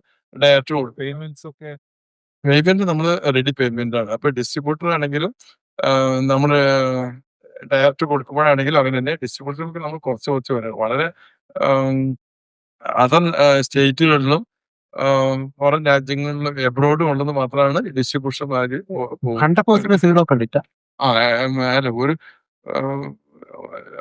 ഒരു പ്രാവശ്യത്തെ അല്ലെങ്കിൽ ഒരു 3-ാം ദിവസം പേയ്മെന്റ്. 3-ാം ദിവസം പേയ്മെന്റ് അതാണ് നമ്മളൊരു മാക്സിമം. റെഡി പേയ്മെന്റ് എന്നാണ് പറഞ്ഞത്. എന്നാലും ഇവർ ചെക്ക് തരും, അത് കളക്ഷനായി വരും. മിനിമം 3 ദിവസം പിടിക്കും. പുതിയൊരു FMCG ബ്രാൻഡ് ഇങ്ങനെ ആദ്യത്തെ കിട്ടിയിട്ടാ രണ്ടാമത്തെ കൊടുക്കുള്ളൂ. റെഡി പേയ്മെന്റ് തന്നെയാണ്, അല്ലാതെ കൊടുക്കൂല, അല്ലാതെ പറ്റില്ല. കാരണം ഞങ്ങൾ വാങ്ങുന്നതും അങ്ങനെ തന്നെയാണ്. ഞങ്ങൾ റെഡി പേയ്മെന്റ്, ഞങ്ങൾ വാങ്ങുന്ന റോ മെറ്റീരിയൽ ആണെങ്കിലും മറ്റുള്ള പാക്കിംഗ് മെറ്റീരിയൽ ആണെങ്കിലും ഞങ്ങൾ റെഡി പേയ്മെന്റ് മേടിക്കുക. അപ്പൊ നമ്മൾ റെഡി പേയ്മെന്റ് വാങ്ങുന്നു, റെഡി പേയ്മെന്റ് തന്നെയാണ് നമ്മൾ സെയിൽ ചെയ്യാൻ നമുക്ക് സാധിക്കുകയുള്ളൂ. പുതിയൊരു FMCG ബ്രാൻഡിന് അങ്ങനെ ഡയറക്റ്റ് ഫുൾ പേയ്മെന്റ് അഡ്വാൻസ് കിട്ടുമോ? അങ്ങനെ ബാക്കിയുള്ള സ്കോപ്പ് ഉണ്ടോ? പിന്നെ അവര് ഷോപ്പ് വരെ ക്രെഡിറ്റ് പറയില്ലേ? അപ്പൊ എങ്ങനെ അത് കാര്യം ചെയ്യാം? ഞാനീ പറഞ്ഞ 3 കാര്യങ്ങൾ കൊടുത്തു കഴിഞ്ഞിട്ടുണ്ടെങ്കിൽ അവർക്ക് മുടക്കുന്നതിൽ കൂടുതൽ മൂല്യം ഉണ്ടെന്ന് പറഞ്ഞാൽ അവർ റെഡി പേയ്മെന്റ് മേടിക്കൂലോ. മാർക്കറ്റിൽ അങ്ങനെ സിറ്റുവേഷൻ ഉണ്ടോ? ഉണ്ടാവുമല്ലോ, ഉണ്ടല്ല. പുതിയ എല്ലാ ബ്രാൻഡ്സും സൂപ്പർ മാർക്കറ്റ്സ് ഒക്കെ ഞാൻ അറിഞ്ഞിടത്തോളം അവർ 1 month ക്രെഡിറ്റ് 2 months ക്രെഡിറ്റ് ഇല്ല, അവര് ഒരു പ്രാവശ്യത്തെ അവർ ക്രെഡിറ്റ് ചോദിക്കും. നമ്മള് ആദ്യം തന്നെ നമ്മൾ നെഗോസിയേഷൻ നടത്തും. വീക്കിലി അതിനാണ് നമ്മൾ വീക്കിലി സപ്ലൈ വെക്കുന്നത്. അപ്പൊ ഈ വീക്കിലി കൊടുത്തു കഴിയുമ്പോൾ ഒരു 3 ദിവസം കഴിയുമ്പോൾ അല്ലെങ്കിൽ 4 ദിവസം കഴിയുമ്പോൾ കിട്ടി കഴിയുമ്പോൾ നമ്മൾ അടുത്ത 7 ദിവസം അവിടെ മുമ്പ് തന്നെ പേയ്മെന്റ് ഇവിടെ എത്തും. നമുക്ക് എത്തിയിട്ട് അടുത്ത സപ്ലൈ കൊടുക്കണം. അല്ലെങ്കിൽ കൊടുക്കില്ല. ഇതില് ഒരു കാര്യം നമ്മൾ പറഞ്ഞ ക്വസ്റ്റ്യൻ അവിടെ ക്ലിയർ ആണ്. നമ്മളിത് കൊടുത്തിട്ട് പിന്നെ 1 മാസം വരെ കാത്തു നിൽക്കരുത്. നമ്മൾ സപ്ലൈ ആവരുത്. ഇത് നമ്മൾ റെഗുലർ ആയിട്ട് റിപ്പീറ്റ് ആയിട്ട് അവരുടെ അടുക്ക നമ്മളിങ്ങനെ ഇന്ററാക്ട് ചെയ്യാണ്. അല്ലെങ്കിൽ എല്ലാ ആഴ്ചയും പർട്ടിക്കുലർ ഡേറ്റിന് പർട്ടിക്കുലർ ടൈമിന് നമ്മുടെ വണ്ടി അവിടെ എത്താണ്, വേണമെങ്കിലും വേണ്ടെങ്കിലും. ഇതിലേ ഞാനൊരു കാര്യം സഹകരിക്കുന്നവർ കൂടെ കൊണ്ടുവരുന്ന, സഹകരിക്കാത്തവരെ ഇതില് ഞാനൊരു കാര്യം ഭയങ്കരമായിട്ട് ക്രെഡിറ്റ് ഉണ്ടായിരുന്ന ഒരു കാലമുണ്ട് ഞങ്ങളുടെ ബിസിനസ്സിലൊക്കെ. അപ്പൊ ഞങ്ങളത് വെച്ചാൽ ക്രെഡിറ്റ് കൊടുക്കുന്ന ഞങ്ങൾക്ക് പേടിയാണ്. ഈ ക്ലയന്റ് പോയാൽ എന്ത് സംഭവിക്കും? നമ്മൾ പേടിച്ചിട്ട് ഈ ക്ലയന്റിനെ വിടാൻ സമ്മതിക്കില്ല. അങ്ങനെ അത് കടത്തിലേക്ക് തന്നെ പോകും. ക്രെഡിറ്റിങ്ങനെ കൂടി നമ്മുടെ ക്യാഷ് ഫ്ലോയുടെ വല്ലാതെ എഫക്ട് ചെയ്യും. നമ്മുടെ കമ്പനി മൊത്തം പോട്ടും. കാരണം നമ്മുടെ ക്യാഷ് ഇല്ല. നമുക്ക് ബില്ലിങ് ഭയങ്കരമായിട്ടുണ്ട്, ക്യാഷ് ഇല്ല. അങ്ങനെ ഒരിക്കലും ഞാനൊരു ഡിസിഷൻ എടുത്ത് ഞാൻ അഡ്വാൻസ് പേയ്മെന്റ് ഉണ്ടെങ്കിലേ പണിയെടുക്കുന്നുള്ളൂ. ഇല്ലെങ്കിൽ ഞാൻ പണിയെടുക്കുന്നില്ല. പക്ഷെ എന്റെ ബിസിനസ് അതുകൊണ്ട് കുറഞ്ഞിട്ടൊന്നുമില്ല. ഇത് നമ്മളുടെ ഒരു പോളിസിയുടെ മാറ്ററാണ്. സാറ് നേരത്തെ പറഞ്ഞ പോലെ നിങ്ങൾക്ക് ക്വാളിറ്റി ഉണ്ട്, നിങ്ങളവർക്ക് വേണ്ടത് നിങ്ങളുടെ കസ്റ്റമർ അവിടെ ഉണ്ട്. നമ്മളാണ് കോംപ്രമൈസ് ചെയ്യുന്നത്. കസ്റ്റമർ പൈസ തന്നെയാണ്. കസ്റ്റമർക്ക് എന്താ ഇപ്പൊ നമ്മുടെ തമാശക്ക് പറയുന്ന ഈ ഇൻസ്റ്റാഗ്രാമിൽ ട്രോൾ ഒന്നും കണ്ടിട്ടുണ്ടോന്ന് അറിയില്ല. ഒരു മലയാളിയോട് നമ്മൾ നെഗോഷിയേറ്റ് ചെയ്യുമ്പോൾ പറയുന്നു, ഇപ്പൊ നിങ്ങൾ 3 മാസം കഴിഞ്ഞ് പൈസ ഉണ്ടാകുന്ന 100% എന്ത് ചെയ്യും? അവർ ഹാപ്പി ആയിട്ട് പോകും. അതേസമയം ഗുജറാത്തി എന്താ ചെയ്യുക? ഞാൻ ഇപ്പൊ പൈസ തരാം, 20% കുറച്ച് തരണം എന്ന് അവർ പറയും. അതാണ് തന്നെ മറാത്തികളുടെ ബിസിനസ് മോഡലിന്റെ ഒരു സക്സസ്. ഈ ജെയിൻ എന്താ പറയാ, നമ്മളെന്താ പറയാ, മറ്റേ മാർവാഡീസ്. അപ്പൊ ഇതൊരു വളരെ ക്രിട്ടിക്കൽ ആയ ഒരു പോയിന്റാണ്. ക്രെഡിറ്റ് നമുക്ക് ക്വാളിറ്റി കൊടുക്കാൻ പറ്റുകയാണെങ്കിൽ സാറ് പറഞ്ഞ പോലെ പവിഴത്തിന് ക്വാളിറ്റി ഉണ്ടെന്ന് ഉറപ്പുണ്ടെങ്കിൽ എനിക്ക് പൈസ കിട്ടിയാലേ ഞാൻ കൊടുക്കുള്ളൂ. നമ്മുടെ പ്രൊഡക്റ്റ് ഉണ്ടാക്കി വെച്ചിട്ട് അവരുടെ അടുത്ത് കൊടുത്തിട്ട് നമ്മൾ കൊടുക്കേണ്ട ആവശ്യമില്ല. ഇത് വേറെ ആൾക്ക് വിൽക്കാലോ. അവിടെ വേറെ അതിന് പറയാം. നമ്മളിപ്പോ ഈ ഒരു പുതിയ കസ്റ്റമറിന് എടുക്കുകയോ ഇല്ലെന്ന് ചോദിക്കുന്നുണ്ടല്ലോ. നമ്മുടെ ക്വാളിറ്റി ഉണ്ട്, പ്രൈസ് ഉണ്ട്, സർവീസ് നല്ലതാണെന്ന് നമുക്ക് വിശ്വാസം ഉണ്ടെങ്കിൽ ഇത് നമ്മൾ ട്രൈ ചെയ്യാം. എക്സ് എന്ന് പറഞ്ഞ ഒരു കടയിൽ നമ്മൾ ആദ്യം ചെല്ലണോ, ഞങ്ങളുടെ പ്രൈസ് ഇതാണ്, ക്വാളിറ്റി ഇതാണ്, കിട്ടും. അപ്പോൾ റിജക്ട് ചെയ്യും. തിരിയും നമുക്ക് കുറച്ച് കഴിയുമ്പോൾ തിരിയും ചെല്ലണം, റിജക്ട് ചെയ്യും. ഇതിങ്ങനെ റിജക്ഷനും ഈ പോക്കും ഇങ്ങനെ നടന്നുകൊണ്ടിരിക്കും. ഈ നടന്നുകൊണ്ടിരുന്ന് കഴിയുമ്പോൾ ഏതെങ്കിലും ഒരു സമയത്ത് അവിടെ കച്ചവടം നടക്കും. ഒന്നും തർക്കമില്ല. കാരണം നമ്മൾ കൊടുക്കുന്നിടത്ത് ഒരു സത്യമുണ്ട് എങ്കിൽ അവിടെ അവന് എപ്പോഴെങ്കിലും അവനൊരു സ്കേഴ്സിറ്റി അവിടെ അല്ലെങ്കിൽ ഒരു ഓപ്പർച്യൂണിറ്റി നമുക്ക് അവിടെ വരും. വൈലക്കോലിന്റെ കാര്യം പറഞ്ഞാല് കാരണം എന്താ, അവൻ വേറെ സ്ഥലത്ത് വാങ്ങിയ സ്ഥലത്ത് അവന് കൃത്യമായിട്ട് എന്തെങ്കിലും ഇത് പറ്റിയിട്ടുണ്ടാവില്ല, അല്ലെങ്കിൽ വേറെ എന്തെങ്കിലും പ്രശ്നം ഉണ്ടായിട്ടുണ്ടാവും, അല്ലെങ്കിൽ അവരുടെ ആൾക്കാരുടെ പെരുമാറ്റത്തിന്റെ പ്രശ്നം ഉണ്ടായിട്ടുണ്ടാവും, അല്ലെങ്കിൽ പേയ്മെന്റിന്റെ പ്രശ്നം ഉണ്ടായിട്ടുണ്ടാവും, എന്തെങ്കിലും പ്രശ്നം ഉണ്ടായിട്ടുണ്ടാവും. അവിടെ നമ്മുടെ ഈ ഓപ്പർച്യൂണിറ്റി കയറി വരും. അവിടെ നമ്മളത് കൊടുത്തു കഴിഞ്ഞ് കഴിയുമ്പോൾ അപ്പൊ നമ്മൾ റെഡിക്കാഷാതെ അവിടെ എൻട്രി ആയി കഴിഞ്ഞ് കഴിയുമ്പോൾ അത് അവന് തൃപ്തിയായി കഴിഞ്ഞാൽ അവർ റിപ്പീറ്റഡ് ആയിട്ട് തരും. അപ്പൊ അവിടെ നമ്മൾ ശ്രദ്ധിക്കേണ്ടത്, കടം കൊടുക്കുകയാണെങ്കിൽ ഇതേ സ്ഥലത്ത് തന്നെ നമ്മൾ പോയി ചോദിച്ച് കിട്ടാണ്ട് വരും, പോയി ചോദിച്ച് കിട്ടാണ്ട് വരും. ഇതിങ്ങനെ റിപ്പീറ്റ് ചെയ്തുകൊണ്ടിരിക്കും. അതേസമയം നമ്മൾ കൊടുക്കാതെ പോന്നുകൊണ്ടിരുന്നിട്ട് പിന്നെ കിട്ടിക്കഴിയുമ്പോൾ അപ്പൊ റെഡി ക്യാഷായി. ഈ കടം കൊടുത്തു കഴിഞ്ഞ് കഴിയുമ്പോൾ നമ്മൾ അതിന്റെ തേനെ പാലോട്ട് നടക്കണം. ലാസ്റ്റ് കംപ്ലൈന്റ് ആയി ലഹളയായി പോകാനായിട്ട് പോകണം. അവിടെ നമ്മൾ ചെയ്യേണ്ടത് നമ്മുടെ കർത്തവ്യം, നമ്മുടെ പ്രവൃത്തി, ഇത് നമ്മൾ ചെയ്യണം. ഇത് ചെയ്യാതെ നമ്മൾ പണിയെടുക്കാതെ കാശുണ്ടാക്കാതെ വിചാരിക്കരുത്. എന്ന് പറഞ്ഞാൽ ഈ കടക്കാരൻ്റെ അടുക്ക നിരന്തരമായി ചോദിച്ച് അത് വാങ്ങിപ്പിക്കുക എന്നുള്ള നമ്മുടെ ഒരു കർത്തവ്യം, അതിന് നമ്മുടെ ഒരു ജോലി, അതിന് പണി, അത് നമ്മൾ ചെയ്താൽ അവിടെ കച്ചവടം നടക്കും. അപ്പൊ ആ കടയിൽ ഒരു ഓപ്പർച്യൂണിറ്റി കിട്ടുന്ന വരെയുള്ള ക്ഷമ നമുക്ക് ഉണ്ടാവണം. ഓക്കെ, നമ്മുടെ 6:00 ആയി. അപ്പൊ നമ്മുടെ ഈ പ്രോഗ്രാം വൈൻഡപ്പ് ചെയ്യാൻ തോന്നുന്നു. ഇനി ക്വസ്റ്റ്യൻസ് ഒന്നും ഇല്ലെങ്കിൽ അപ്പൊ എനിക്ക് വളരെ ഒരു ക്വസ്റ്റ്യൻ, എന്താ ലിസ്റ്റിംഗ് എന്തുകൊണ്ടാണെന്നുള്ളതാണ് ക്വസ്റ്റ്യൻ. ലിസ്റ്റിംഗ് എന്തുകൊണ്ട് ചെയ്യുന്നത്, എന്തിനാണ്? നമ്മള് ലിസ്റ്റിംഗ് എന്ന് പറഞ്ഞു കഴിഞ്ഞിട്ടുണ്ടെങ്കിൽ നമുക്ക് അത് എല്ലാവരും ഈ പുതിയ ആൾക്കാർ ശ്രദ്ധിച്ചിരിക്കേണ്ട ഒരു കാര്യമാണ്. നമ്മുടെ ജീവിതത്തിൽ നമ്മൾ ഓരോ കാര്യം ചെയ്യുമ്പോൾ ഒരു പ്രാവശ്യം ചെയ്യാവൂന്ന് പറയാറുണ്ട്. നമ്മുടെ ഒരു സ്റ്റോക്കാണ് എന്ന് പറഞ്ഞ മാതിരി നമ്മൾ ഒരു പ്രയത്നം ചെയ്ത് ഒരു പ്രൊഡക്റ്റ് ഉണ്ടാക്കി അത് എസ്റ്റാബ്ലിഷ് ആയി അല്ലേ, അതൊരു മോഡലായി. ഇനി ഈ പ്രയത്നം ചെയ്തത് നമ്മൾ നെല്ല് അരിയാക്കി വെക്കുമ്പോൾ നമുക്കൊരു ചെറിയ മാർജിൻ കിട്ടും. ആ സർവീസ് ഒക്കെ കൊടുത്ത് കഴിയുമ്പോൾ ഒരു മാർജിൻ കിട്ടും. എന്ന് പറഞ്ഞ മാതിരി ഈ ബിസിനസ് മോഡലിൽ നമ്മൾ സെല് ചെയ്ത് പൈസ മേടിക്കുന്ന ഒരു പ്രക്രിയയാണ് ഈ IPOക്ക് പോകാന്ന് പറയുന്നത് അല്ലെങ്കിൽ ലിസ്റ്റിംഗ് ചെയ്യാന്ന് പറയുന്നത് ഞാൻ വിശ്വസിക്കുന്നു. നിങ്ങളുടെയൊക്കെ ഇത് ഇങ്ങനെ തന്നെ ആയിരിക്കും ഞാൻ വിചാരിക്കുന്നു.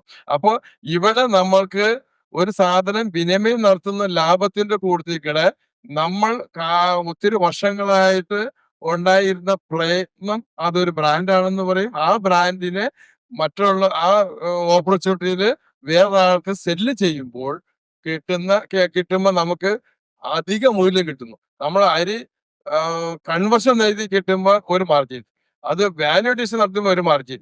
ഇത് ഈ സിസ്റ്റം വെക്കുമ്പോൾ അതിനൊരു 100 ഇരട്ടി വരെ മേലെ മാർജിൻ കിട്ടും. കൺവേർഷൻ നടത്തുമ്പോൾ ചെറിയ മാർജിനേ കിട്ടുള്ളൂ. വാല്യൂ അഡീഷൻ നടത്തുമ്പോൾ കുറച്ചുകൂടി മാർജിൻ കിട്ടും. നമ്മുടെ സിസ്റ്റം നമ്മൾ സെല്ല് ചെയ്യുമ്പോൾ എത്രയോ മടക്കെന്ന് പറയാൻ പറ്റില്ല.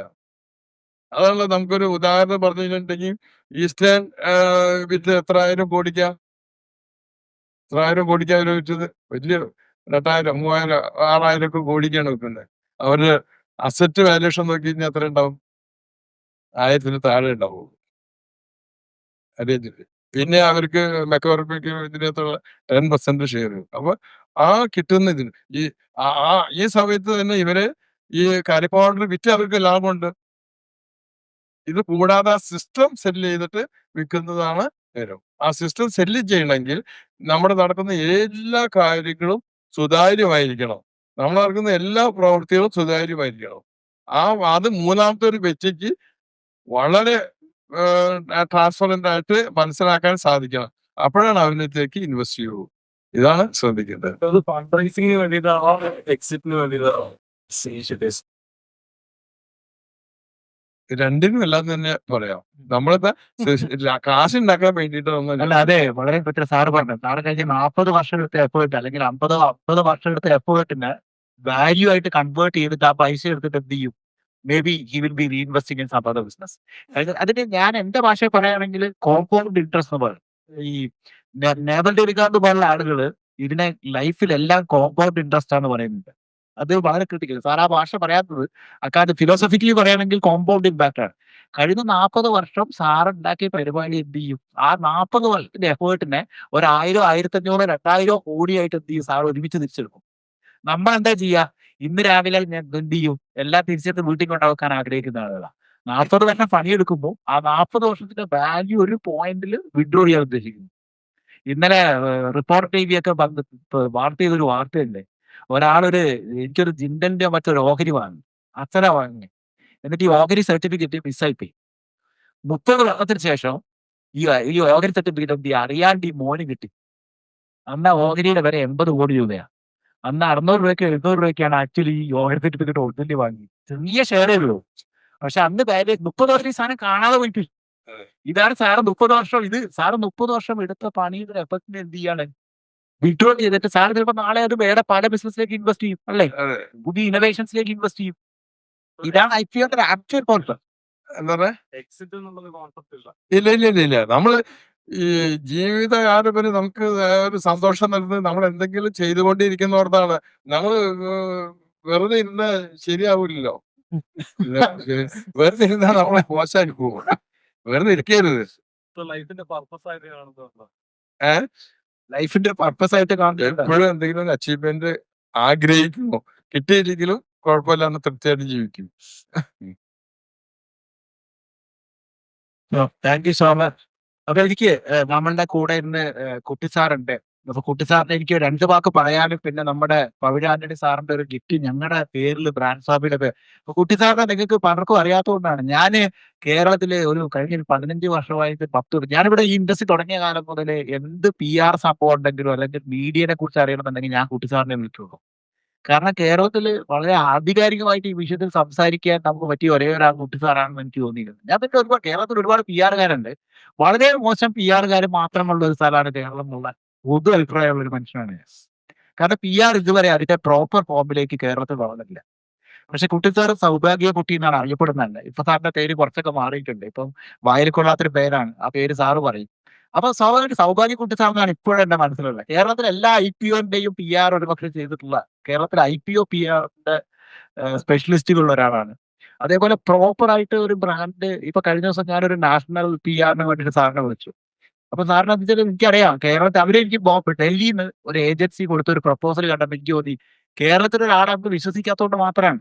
അപ്പൊ ഞാനത് സാറെ വിളിച്ചു, സാർ ഇങ്ങനെ ഒരു സാധനം ഉണ്ട്, എനിക്ക് കേരളത്തിൽ നിന്ന് ഒരു നാഷണൽ ബ്രാൻഡ് ഉണ്ടാക്കണം. അപ്പൊ സാർ ഇതിൽ PR സപ്പോർട്ടായിരുന്നു. അപ്പൊ എനിക്ക് കുട്ടി സാറിനെ പോലുള്ള ആളുകളൊക്കെ കേരളത്തിൽ ഉണ്ട് എന്നുള്ളത് സത്യത്തിൽ ഇപ്പൊ പുതിയ തലമുറ അറിയേണ്ടതുണ്ട്.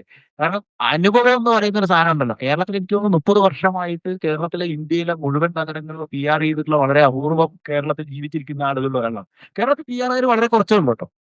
Proper PR technically. ഇപ്പോൾ തന്നെ വേറൊരു കാര്യം, ഇതിന്റെ ഒരു സയന്റിഫിക് ആയിട്ടുള്ള ഒരു രീതി ഉണ്ടല്ലോ. ഈ PR-ന് ഒരു സയന്റിഫിക് രീതിയുണ്ട്. അതൊക്കെ അറിയുന്ന. അപ്പൊ ഞാന് കുട്ടി സാറിനെ, ഞങ്ങളുടെ ബ്രാൻഡ് സ്വാമിയെ സംബന്ധിച്ച് കുട്ടി സാർ എന്ന് പറഞ്ഞാൽ ഞങ്ങളുടെ ഫാമിലിയിൽ ഒരു മെമ്പർ പോലെയാണ് ഞാൻ എപ്പോഴും കാണുന്നത്. ഞങ്ങൾ എപ്പോഴും സംസാരിക്കും. മിക്കവാറും ഇടയ്ക്കിടയ്ക്ക് ഞങ്ങളത് ബിസിനസ് ഒന്നും ചെയ്യണമെന്നില്ല. ഞാൻ സാറിന് ബിസിനസ് കൊടുക്കാറില്ല, സാർ എനിക്ക് ബിസിനസ് തരാറില്ല. It's a very straightforward discussion.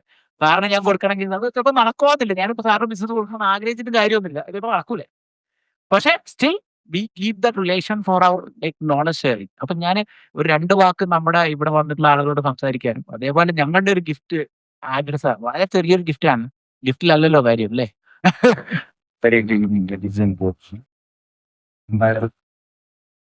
ഇങ്ങനെ ഒരു പ്രോഗ്രാം എന്നെ വിളിച്ചതിനും എന്റെ ആർട്ടിക്കിൾ ഇതിൽ പബ്ലിഷ് ചെയ്തായിരുന്നു. ബ്രാൻഡ് സ്വാമി ജോബിനെ അറിയിക്കുന്ന ബ്രാൻഡ് സ്വാമിനെ ഞാൻ വിസിറ്റ് ചെയ്തത്. ജോബിയോട് അതിയായ നന്ദിയുണ്ട്. ബിക്കോസ് എസ്പെഷ്യലി ഈ പറഞ്ഞ പോലെ കേരളത്തിൽ എല്ലാവരും ബിസിനസ് ചെയ്യുന്നുണ്ട്. ബിക്കോസ് ഞാൻ അവിടെ എനിക്ക് വരുന്നില്ല. ഇപ്പോൾ ബോംബെയിലായിരുന്നു. I brought than more than 500 publications across India, including Birlas. ഇവിടെ 10 കോടി 15 കോടി ആയി കഴിഞ്ഞാൽ അന്ന് ഞാൻ വരുമ്പോൾ പറയും എല്ലാവരും വി ആർ സോ കംഫർട്ട്. ഒന്നൊന്നും വെളിയിൽ ഇപ്പോൾ ഈ പറഞ്ഞ പോലെ നാഷണൽ ബ്രാൻഡായിട്ട് പോയിട്ടുള്ള എത്ര ബ്രാൻഡ് ഉണ്ട് ഇവിടെ? ഒരു 10 15 വെള്ളിൽ എണ്ണാവുന്നേ ഉള്ളൂ. ജിയോ പറയും. അപ്പോൾ അവിടെ 49 പബ്ലിക് ഇഷ്യൂ കേരളത്തിൽ, 53 പബ്ലിക് ഇഷ്യൂ, 49 ഞാൻ ചെയ്തത്. അപ്പൊ എല്ലാവരും ഈ കംഫർട്ട് ലെവലിലാണ് കളിക്കുക. എല്ലാവരും കംഫർട്ട് ലെവൽ എന്ന് പറയുമ്പോൾ ഡെഫിനറ്റ്ലി ഒരു 10 കോടി 15 കോടി അല്ലെങ്കിൽ 20 കോടി എന്നുള്ള I am so happy about it എന്നുള്ളതാണ് എല്ലാ ബിസിനസ്സുകാരും ഇവിടെ ആലോചിക്കുന്നത്. പക്ഷെ മറിച്ച് ചിന്തിക്കണം. നമ്മൾ എപ്പോഴും സ്വപ്നം കാണുമ്പോൾ we have to think 1000 crores, 2000 crores, 500 crores. ഇപ്പൊ ഒരു ഫാമിലി ഓൺ ബിസിനസ് ഒരു IPAക്ക് പോകണമെങ്കിൽ അത് തീർച്ചയായിട്ടും ഒരുപാട് കാര്യങ്ങൾ അങ്ങോട്ടും ഇങ്ങോട്ടും സംസാരിച്ച് ഈ ഒരു സ്ഥലത്ത് എത്തുക എന്ന് പറയുന്നത് തന്നെ വലിയൊരു ചടങ്ങായിരിക്കും എന്ന് എനിക്ക് തോന്നുന്നു. കാരണം ഒരു ബ്രദേഴ്സും ഫാമിലി ഇപ്പൊ ഈസ്റ്റേണിനെ ഞാൻ എന്തോരം പറഞ്ഞിട്ടാണ് അവര് ഈസ്റ്റർ പ്രക്സ ഒരു പബ്ലിക്കേഷന് പോയത്. പക്ഷെ എല്ലാവരും ഫാമിലി ബിസിനസ്സാണ്. പക്ഷെ they want to go to the public. പബ്ലിക്കിന് പോയി കഴിഞ്ഞാൽ നമ്മുടെ ഇത് പോകും, നമ്മുടെ കമ്പനി പോകും, നമ്മൾക്ക് ഇത് നഷ്ടപ്പെടും എന്നുള്ളതാണ്. പക്ഷേ it's not that story. Once it is going public, definitely the growth will be there, as well as he will get a lot of credibility factor, as well as maybe for the first rise company in India, they will be going for a public issue, I think so. If I am right. Anyway, ഇങ്ങനെ ഒരു ചടങ്ങിന് ഇവിടെ വരാൻ 2 വാക്ക് സംസാരിക്കാനും കഴിഞ്ഞതിൽ വളരെ സന്തോഷം. So you're all in because the idea and the content will definitely, that is what we did today. Because ഐഡിയേഷനും കണ്ടന്റും ആണ് ഇനി വരാൻ പോകുന്ന തലമുറയ്ക്ക് ഏറ്റവും നല്ല ബിസിനസ്സിന് വേണ്ടത്. അത് that you will do it as well. Thank you so much mister Joby. ചെറിയ സമ്മാനം കുട്ടി സാർ അത് ആൻഡ്രസ് സാറിന് കൊടുക്കുമ്പോൾ അതൊരു സന്തോഷമാണ്.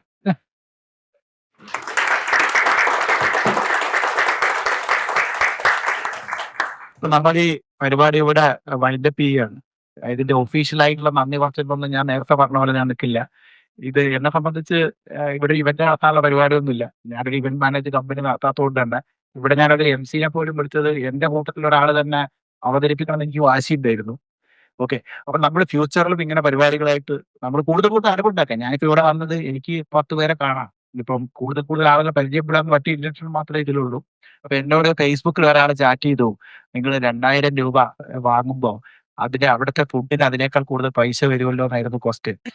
അപ്പൊ ഞാൻ ഈ 2000 രൂപ വാങ്ങാൻ തീരുമാനിച്ചത് എന്താണെന്ന് അത് ഞാൻ അന്ന് അങ്ങനെ സാറെ മീറ്റ് ചെയ്തപ്പോൾ ഞാൻ പറഞ്ഞു 2000 രൂപ വാങ്ങിയില്ല എന്ത് സംഭവിച്ചു, ഇവിടെ ആള് വരുമെന്ന് ഒരു ഉറപ്പും എനിക്കുണ്ടാവില്ല. കാരണം എനിക്കത് മുമ്പ് ഒരു ഇവന്റ് നടത്തി പറ്റിയിട്ടുണ്ട്. ഞാൻ റെസിഡൻഷ്യൽ പ്രോഗ്രാം നടത്തി. ഞാൻ റെസിഡൻഷ്യൽ പ്രോഗ്രാമിൽ കേരളത്തിലെ ഏറ്റവും നല്ല എക്സ്പേർട്ടിനായിരുന്നു, ന്യൂട്രീഷണൽ എക്സ്പേർട്ടിനാണ് കൊണ്ടുവന്നത്. ഒരു റെസിഡന്റ് ഒരു രാത്രി നിൽക്കുക പുള്ളിയുടെ കൂടെ. അതെന്റെ ഒരുപക്ഷെ എന്റെ സ്വപ്ന പ്രൊജക്ടുകളിൽ ഒന്നായിരുന്നു.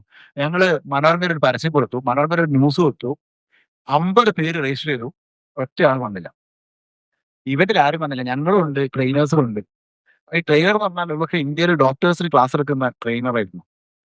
അപ്പൊ അന്നത്തോടെ ഞാൻ തീരുമാനിച്ചു ഇനി ഞാൻ എന്ത് ചെയ്താലും ഒരാളെ കൊണ്ട് രജിസ്ട്രേഷൻ എടുപ്പിക്കും. ഇല്ലെങ്കിൽ എന്താ വെച്ചാൽ ഇത് കിട്ടുന്ന പൈസയുടെ പ്രശ്നമല്ല, ഇല്ലെങ്കിൽ ആള് വരുമെന്ന് ഉറപ്പില്ല.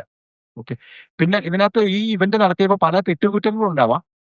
അത് വലിയ സംഭവമായിട്ട് ഞാൻ കാണുന്നില്ല. കാരണം ഞാനിവിടെ ഇവന്റ് നടത്തിയിട്ട് പരിശീലനം നടത്തുന്നില്ല. നമ്മളിവിടെ പഠിച്ച ഒരു പാഠമെങ്കിലും നിങ്ങൾ ലൈഫിൽ അപ്ലൈ ചെയ്താൽ ഞാൻ ഈ ഇവന്റിൽ ഹാപ്പിയാണ്. എല്ലാ മാസവും ഞാനിത് തുടരും.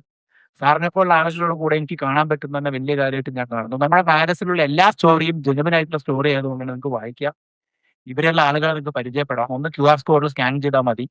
Simple it is. ഓക്കെ. അപ്പം thank you so much everybody for coming. Thank you.